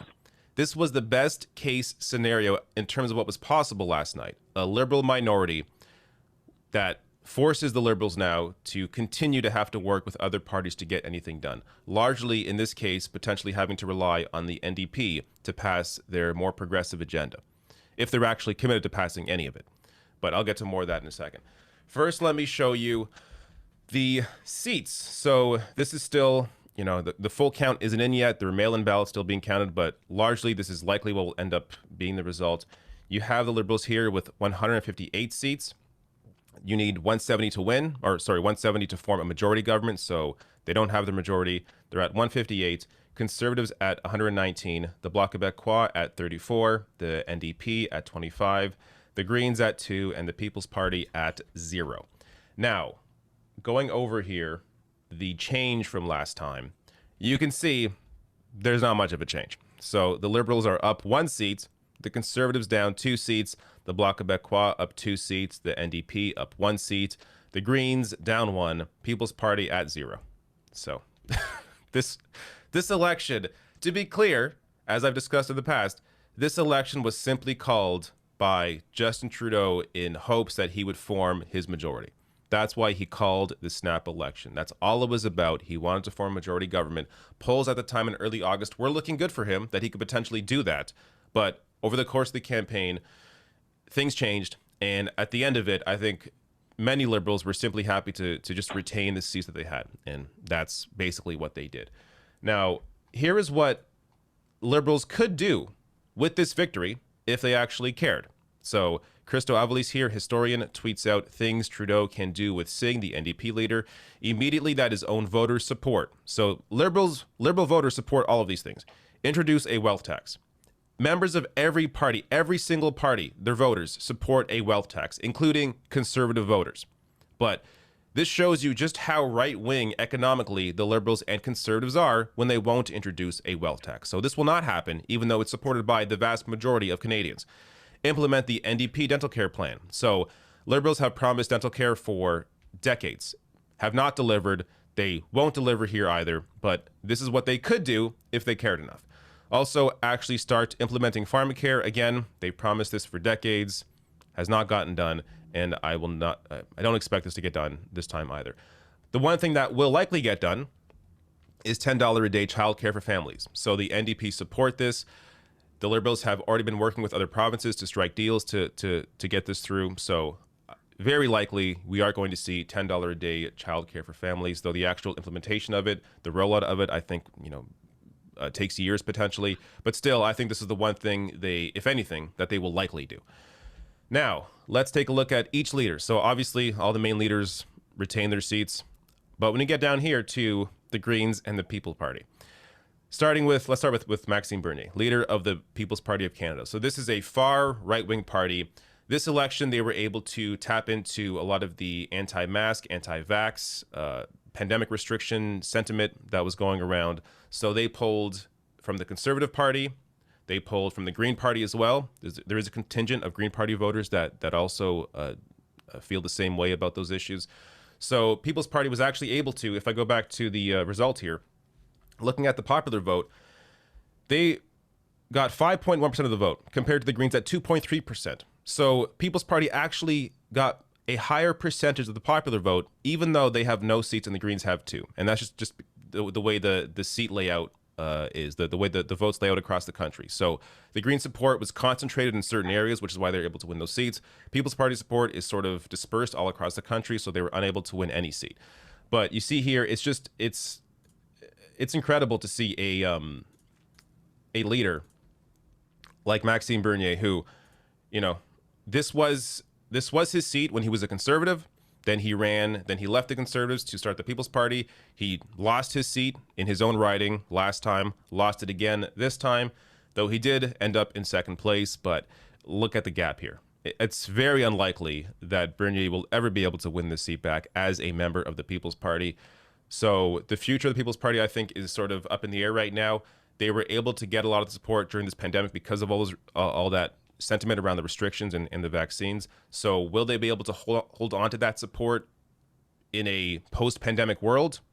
Who knows? But I think, I don't want to make any speculation or any predictions at this point, but clearly the pandemic helped their support in this election, and I'm not sure if they have much of a future. But here we have, now looking at Annamie Paul. So Green Party leader came in fourth in her own riding. This is horrible. This was her third shot in this seat. Now, I guess maybe to be as fair as possible here, this is a tough riding for her to win. It is a strong Liberal riding, but why would you run again in the same riding when you know you have no support here? I don't see Annamie Paul being the leader much longer. I think there's going to be another leadership race. I mean, we just had one a year ago, but there'll be another one. Hopefully, Dimitri Lascaris, who I supported last time, runs again, and he becomes the new leader of the Green Party. That would be incredible. An actual eco-socialist running the Green Party opposed to an eco-capitalist and Annamie Paul. But we will see what happens with that. Clearly, though, this is a very disappointing result for the Green leader. That said, Greens picked up a seat. So you have the Green leader losing her seat, but the Greens picking up a seat here in Kitchener. Now, to be clear, the Liberal had to drop out of this race, of this riding, because of some allegations against him. I don't get into details on that, but you can guess as to what went on here. But he had to drop out. So this then became a three-way race between the Green, the Conservatives, and the NDP. And the Greens actually last time had a strong result in this riding. I believe came in second, actually. Came in second last time in this riding. So Mike Morris again, running and winning this time. Now, I will say, I think my prediction, or my guess here, his vote was bolstered by Liberal voters that otherwise would have voted for the Liberals, because they see the Greens as not a threat. So you have the NDP, their votes aren't going to go there because of the threat the NDP posed to the Liberals. Conservatives, obviously, their vote's not going to go there. Same threat, and also just different, different outlook in terms of cultural policies, especially. But then you have the Greens who don't have any power. So it's easy for Liberals to go and vote for the Green, and then next time when Liberals run someone else in this riding, they'll just vote for the Liberal. So, in terms of will Mike Morris be able to actually hold on to the seat past this election? I don't know. But it is good to see. I'm glad to see Mike Morris here, a Green, pick up a seat, as I still support the Green Party, just not the current leader. Now, let me take a look at some other things. So you had here long lines plague polls across the country as voters try to cast their ballots. Apparently, Canadian elections are becoming a little more American. So we are not used to long lines. Every time I have voted, at least in my own riding, no writings, or no writings, no lines. It's always been very quick. This time I voted early, and thank God I did, because in my riding, there was a 2-hour wait this time. So that does not normally happen here. There was a lack of polling stations. I think Elections Canada was largely unprepared for this election. There should not be any long lines. Hopefully this is rectified next time. This is not a normal thing in Canada, so I imagine, given the proper resources and time, they could actually prepare for the next election and have this not be an issue.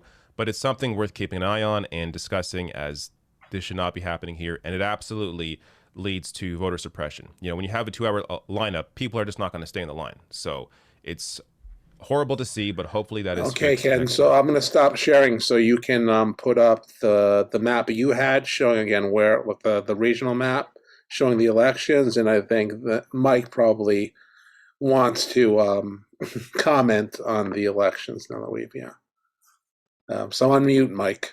And I'm unmuted. okay, so what are your thoughts on how everybody did in the election? Well, I think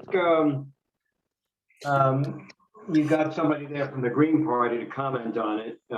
Somebody. No, he's NDP actually, but he's also a fan of the Greens too. But he's personally he's an NDP. So he actually ran for the NDP in his riding. So yeah. What we needed is somebody with a larger picture. Yeah, definitely. No, yeah, it's clear. Yeah. What basically happened in Canada is that Canada is a little different than the United States. Right. So proportional representation. Yeah. Well, yeah, it goes by ridings, but the and of course the reason the Greens won because they had a concentration of votes in a couple of ridings, and therefore they were able to pick that up. It really has to do with the concentration. And you can see that now, right? So you can see again in what provinces where they're concentrated. Yeah. Right. Right. So I guess you can see the idea is that Canadians, excuse me, Canadians, no matter what their politicians say, so the Trudeau could have said, "Oh yeah, I'm going to call an election so I can get a majority." So Canadians just say, basically, "Up yours. We're going to do what we want to do. Right. This is the way we want it, and this is going to be." So the people of Canada decided, the mass of people of Canadian citizens basically said, we're going to keep things the way they are for a little while. And actually, that's not necessarily a bad thing, because when you have a minority government, you do force the party that is in power as a minority, as a leader of minority government, you force them to deal with other parties. They have to form a coalition, and so they have to work with the other parties. Yeah. They have to work with other parties on certain things. So they're going to work probably a lot with the NDP. Yeah. In my opinion, is good, but because I guess the Bloc Québécois doesn't really work with anybody, right? well, they'll have to work with Bloc Québécois on things that relate to Quebec. The reason they got votes is because the concentration of votes are in Quebec. But the fact is, they'll have to work with them on some things, and they'll have to work with conservatives on some things. And that's the way Canadians apparently want it. They don't want anybody having supreme power, at least not at this point. It's as far as the long lines, that may have had something to do with the pandemic as well. But the fact is that they're not used to long lines, so they'll fix that. One thing Canadians do that Americans don't seem to do quite as well is they learn lessons. So if something goes wrong, they'll say, okay, we got to correct that. And that's what they do. And Ken, can you stop your share screen so I can put up my next clip? And then I know if you or Dennis has any interest in saying anything about what happened here in the Canadian elections, you can chime in. I think that while in other words, Trudeau did not achieve his objective, which was to gain a majority government. He also narrowly avoided the worst possible situation for him, which is Canadian conservatives winning.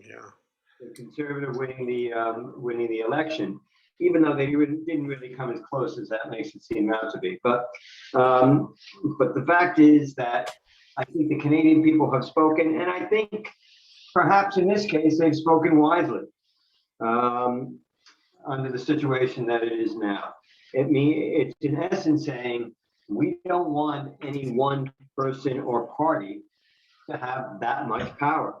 You guys are going to have to deal with each other, and you're going to have to represent us a little bit more.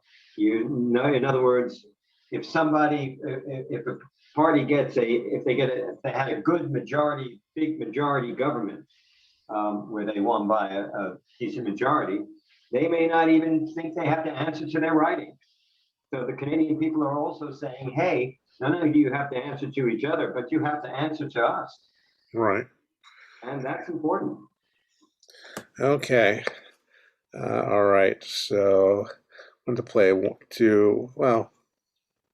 this short clip. There's not too much to comment on. It's just, interesting event that happened that we really, at this point, don't know too much about. We don't even know who. Again, there was an attempted coup in Sudan that appears to have failed against the military government, military transitional government there.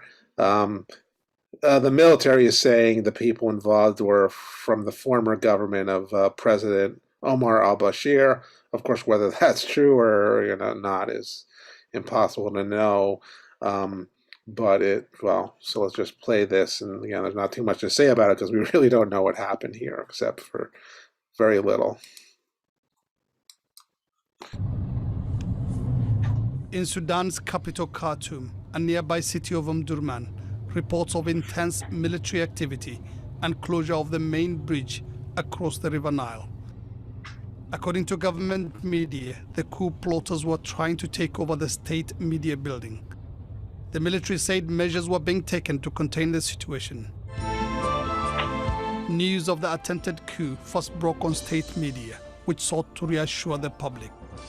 The failed coup attempt clearly indicates that it's necessary to reform the military and security apparatuses. It calls for an all-out reconsideration of the transition process and the necessity to forge a partnership based on the values and principles of the revolution towards a civil democratic transition only. A military official says an unspecified number of soldiers from the Armored Corps were behind the coup attempt, and many had been arrested and will be interrogated. Hours later, traffic appeared to be flowing smoothly in central Khartoum, including around army headquarters, despite Sudanese security forces closing the main bridge across the Nile connecting Khartoum to Omdurman.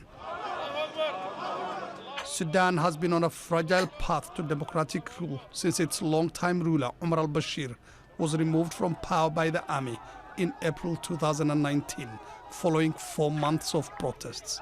The country is now ruled by a joint civilian and military government. It doesn't seem that this is a transitional government because there aren't any steps taken to put together a law for the elections or a law for the political parties.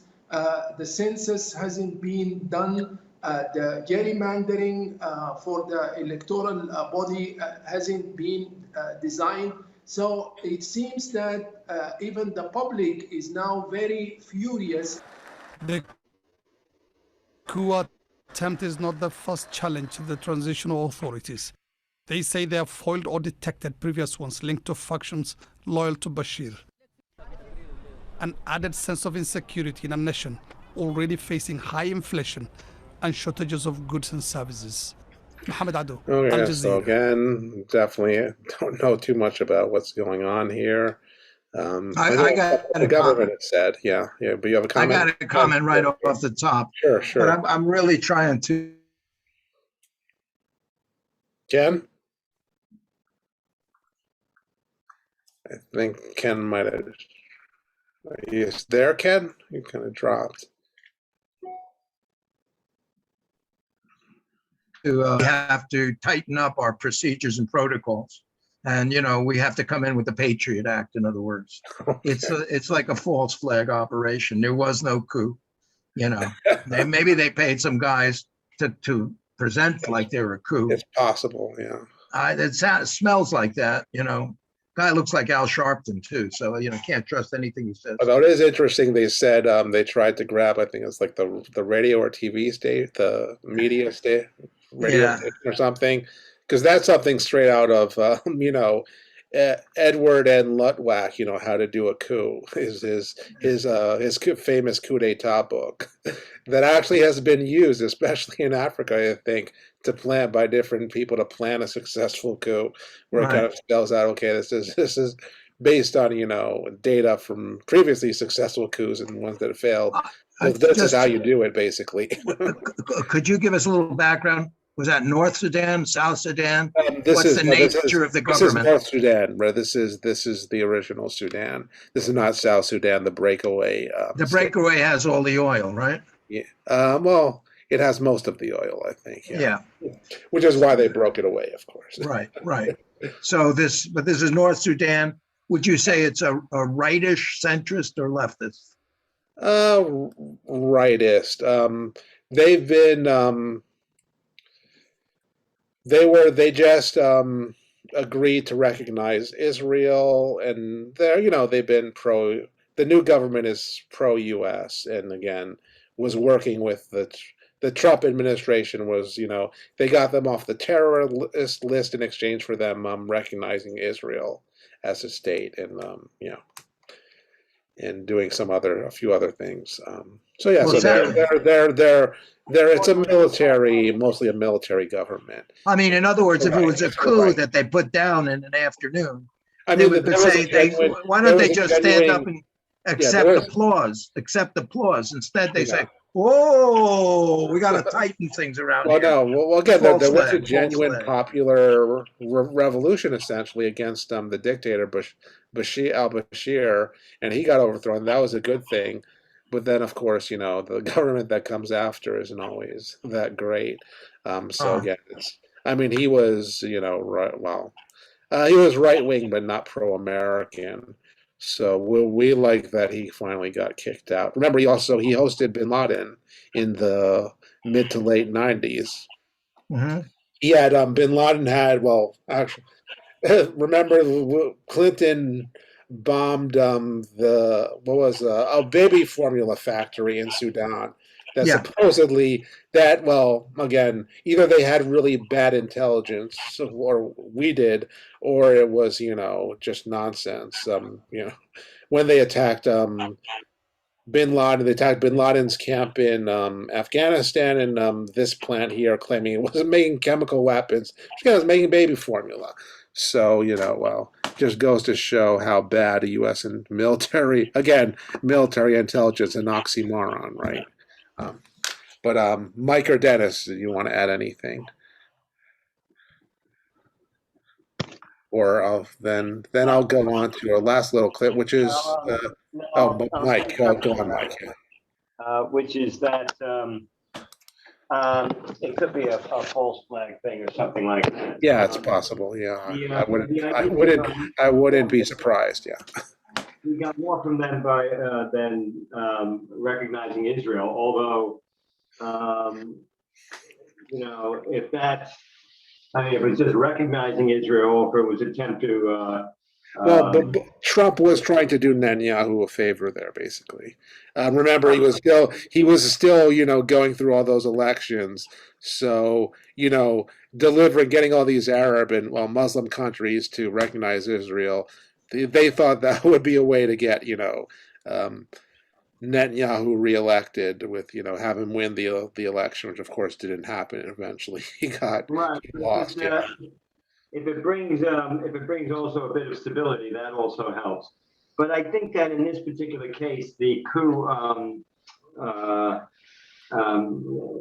attempt, if it's a coup that fails, if it really was a coup or an attempted coup, I think, put it this way, it could be the forerunner of another attempted coup and another. I think that I would have to agree about the false flag thing. Yeah, that's always a possibility. Yeah. Something. This is just for show. Yeah. Yeah, but all right. Show your next clip. Yeah. So yeah, and I think we're going to show this last one. This is a bit of a historical thing. Actually, Dennis probably knows quite a bit. This is, again, it's we just passed here on the 3 days ago on the 18th was the anniversary of the plane crash that killed Dag Hammarskjöld, the UN Secretary General, in 60 years ago, September 18th, 1961, in northern Rhodesia, what's now Zambia. And of course, there have been accusations that he was essentially assassinated. And this clip actually gets into, and there's some actually good evidence that it was an assassination. They'll get into all the evidence that's come out in recent years. And this is G0.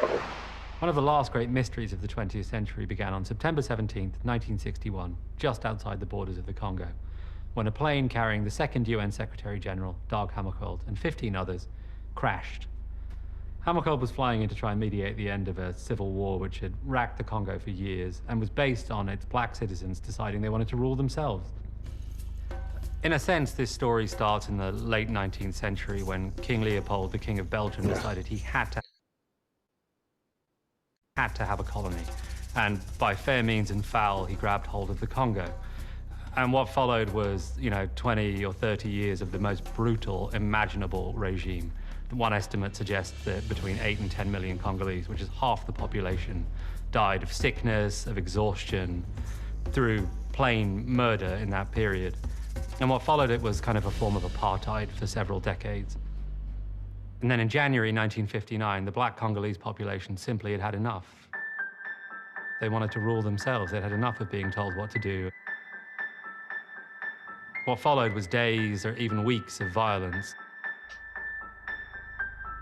Many of the white Congolese and white European residents fled to the most mineral-rich region of the Congo, which is called Katanga.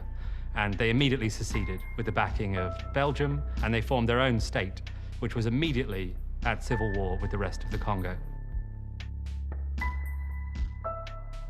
And it gets even more complicated because this was the height of the Cold War. And the Congo was absolutely key for both uranium, which of course is used for nuclear weapons, and for cobalt, which was used for missiles to deliver those nuclear weapons. And it was also seen as strategically key. And so Britain and America and Russia, and in fact every nation with a stake in the Cold War, had spies there, they had their own interests there, they were watching what was happening.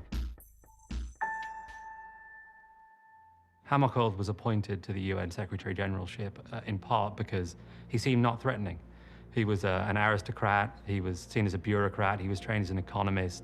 He didn't really have much of a history of rebellion, but he was on fire with principle.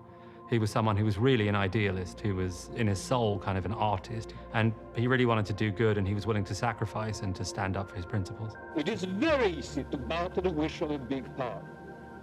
It is another matter to resist. Hammarskjöld decided that the only principled course of action was to stand up for the black Congolese's right to rule themselves. He felt like they shouldn't be victims of another global power. that they had to form their own government for good or ill. And taking this position, which of course now seems like common sense or basic principle, put him at odds with nearly everyone. And so he decided to fly from New York to the Congo to try and resolve the situation once and for all. He planned to meet with the leader of Katanga and thresh out a peace that could hopefully begin to reunite the nation. On that night, he was facing all sorts of dangers that he could not possibly have anticipated, many of which we've only learned about very recently. There were thickets of spies, there were white supremacist mercenaries, there was a hostile government in the government of Rhodesia and Nyasaland just across the border. He was, in some senses, beset upon all sides. Hammarskjöld understood in some sense that he was really in danger, so they had flown as stealthily as they could. No one knew exactly where they were going. They filed a false flight plan. They made contact with the control tower as usual, and then planned to circle around and come back, and they just disappeared.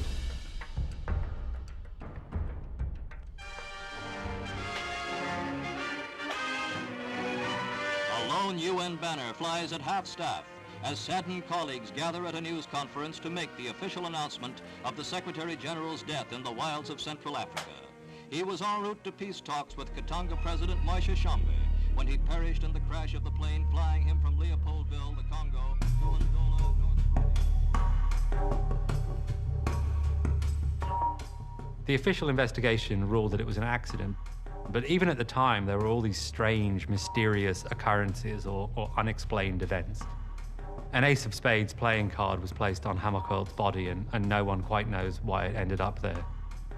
One of those aboard survived the crash for some hours before succumbing to his injuries, and he spoke of an explosion. Some of the witnesses saw another plane in the sky, and those conclusions were just brushed under the carpet. They were sort of dismissed. The witnesses who brought them up were dismissed as untrustworthy. The guy who subsequently died, his testimony was cast into doubt because it was said he was delirious. The day after he died, Harry Truman, completely unprompted, told reporters that he felt Hammarskjöld had been killed. In fact, he made a point of going back and repeating that he felt he'd been killed. But he didn't specify exactly what he meant by that, which is fascinating because he was a confidant of Kennedy, and it's quite plausible that he knew something that the rest of us didn't know. There were a whole bunch of people who never believed the official verdict. They kept on digging. They were friends of Hammarskjöld's, they were associates, they were journalists, historians, and they came up with some eyebrow-raising stuff. There was a plausible story from a Belgian pilot that he'd been involved in a mission to divert Hammarskjöld's plane, and it had gone wrong and the plane crashed. There was a story from some French white supremacist mercenaries who suggested they had tried to hijack the plane. The hijacking had gone wrong and the plane crashed. And a couple of NSA operatives came forward later in their lives when they were long retired and said they'd been eavesdropping on the conflict and they had heard some things on the radio which made them feel that this was no accident. One of the only ways we can maybe know for sure is if the British and American governments open up their archives and show us what they have on the events of September 17th and 18th, 1961 in Katanga. I'm pushing for that, the UN is pushing for that, but they don't show many signs of giving in. Hammarskjöld's something of a forgotten figure now, but shortly after he died, John F. Kennedy called him the greatest statesman of the 20th century. Dag Hammarskjöld is dead, but the United Nations lives.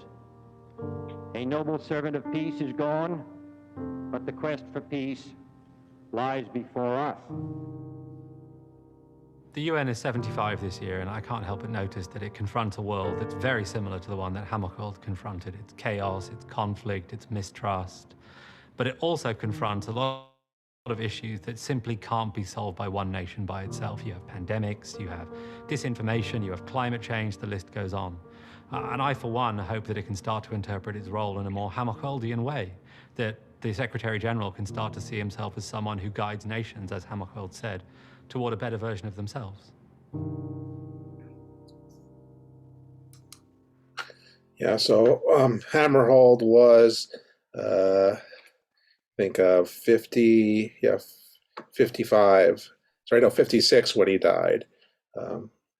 And again, there's to add to the kind of brief evidence that he talks about, again, yeah, there's an NSA guy who was, former NSA guy, who was operating on the island of Cyprus. There we'd have listening posts there, and he said literally he patched into the got again, even then, the NSA had a lot of technical capabilities. So he said that he heard basically the fighter pilot, probably this Belgian mercenary. They're talk about basically shooting down the plane. I mean, again, there are different theories. There's one theory that they literally dropped a bomb on Hammerhold's plane. The other one is that they shot it down again. It was this kind of short-range jet fighter. I forgot the name of. It's a pretty obscure. It's one of these really smaller planes. Again, that none.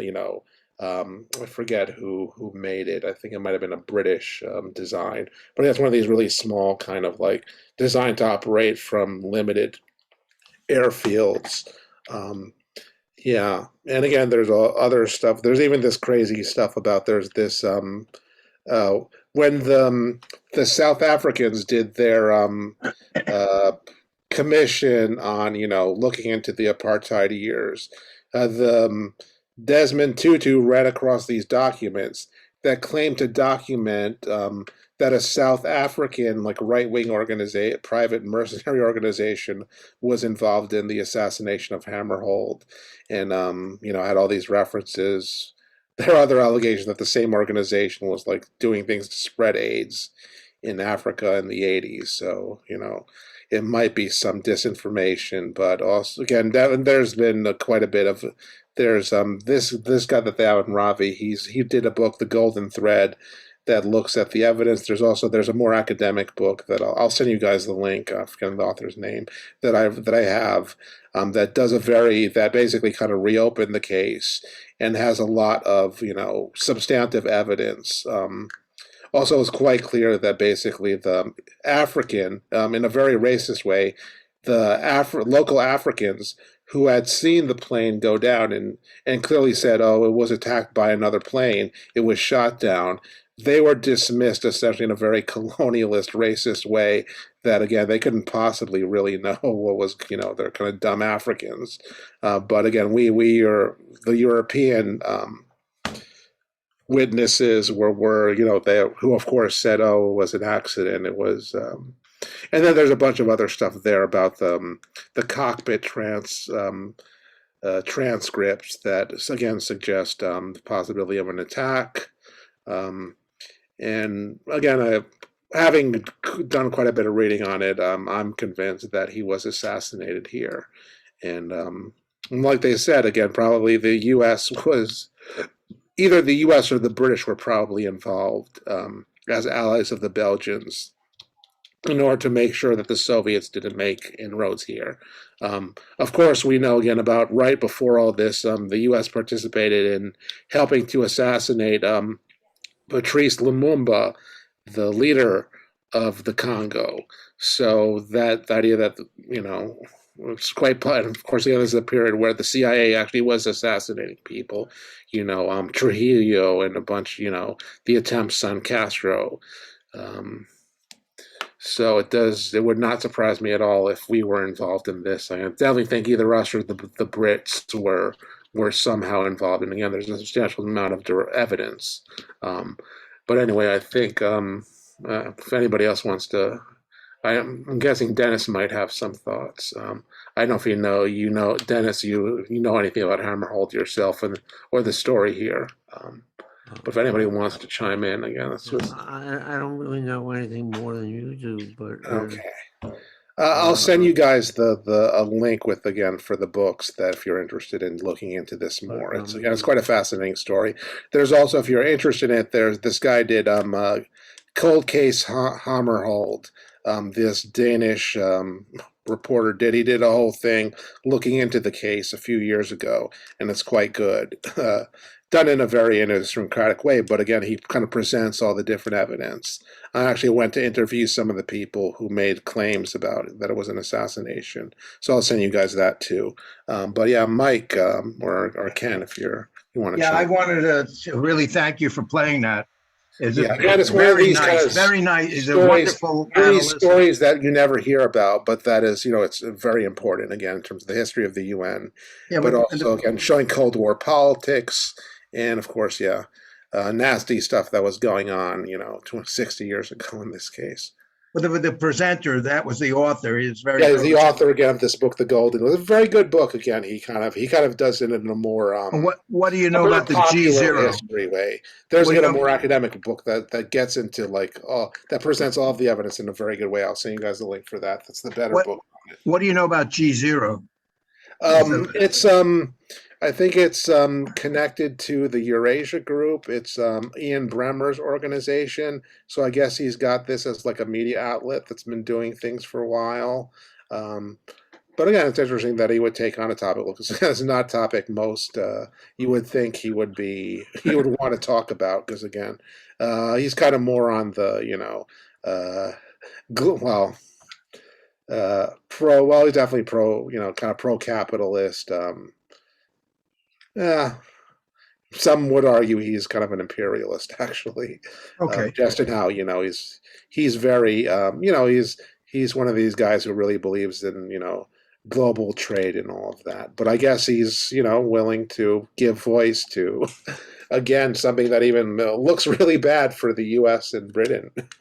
Okay, And let's they- go on. and I maybe guess yeah. because we got 5 minutes. Where it's 5 Okay, so 7:50. let me- So let what me time pick is it one there? It's left. almost 11.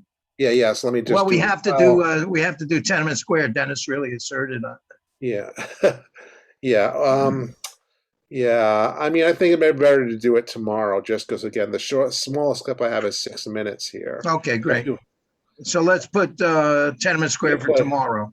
Yeah. And again, this gets into again this recent case. Dennis will be interested in this too again because this is about this real estate company Evergrande in China that's basically in a huge amount of debt and is probably going to get.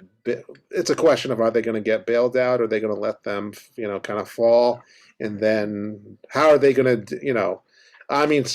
People are comparing it to Lehman Brothers, although again, it's nowhere near the size of Lehman Brothers in the Chinese. But again, it's a real estate company that has 300 billion in assets, so it is a very big operation. And they're kind of doing the semi-Ponzi, well, not a Ponzi scheme, but like they're essentially they're taking people's money and promising them houses and apartments. And then, essentially, they kept falling behind further and further. They also employed more than 200,000 employees, and work on more than 1,300 different real estate projects around China. So if they do go down as it looks likely is about to happen again, because there's no way they're going to make their debt payments in the next few days. There are hundreds of billions of dollars in debt. So it's also an interesting question. Well, how is China going to handle this? It should be easy. It should be easy for the CCP. It's a totalitarian government. Yeah, they could just declare they anything. probably will. But again, it's interesting. They could do it. They could let it fail. They could bail it out, but also they could simply nationalize the company and deal. They can nationalize the company and execute the CEO. That's what they normally do. Which it's appropriate. Will encourage the others, to quote Voltaire. But yeah, that's something we can talk about tomorrow. And again, I think we can wait to see what the CCP does. And something may. This is like they're talking about. This is going to collapse like maybe tomorrow. So who knows? We may get an update. We might get to actually see what's going to happen here. I just have to ask one follow-up question. I'll just say because some people are going as far to claim, this is going to collapse the entire Chinese economy. No, I don't think so. That doesn't look very likely. Does it have anything to do with those ghost cities? They've been building these. Again, it's another case of they've just been built in order to keep their economy going. They've been just going on a crazy real estate buying spree. Right. So this is, they're doing again, they're not, this company isn't building entire cities, it's building like apartment complexes. Oh, okay. Yeah. But it is kind of related to that. And then again, that it's doing a huge amount. Well, they were promising to build a huge number of different developments and basically fell behind to the point where they're going to go bankrupt now. So. But again, it'll be interesting to see how the Chinese deal with it. Well, again, will probably tell us a lot with, can Xi manage the economy and things like, how socialist are they going to be in dealing with, again, the socialist way would be, of course, to basically nationalize the company and then kind of, deal with it that way. Yeah. And people will be People Yeah, will save go to all the jail. jobs, People will go to etc. jail. Yeah. And Again, if Lisa, they- you might be right. Some people might even be executed. Right.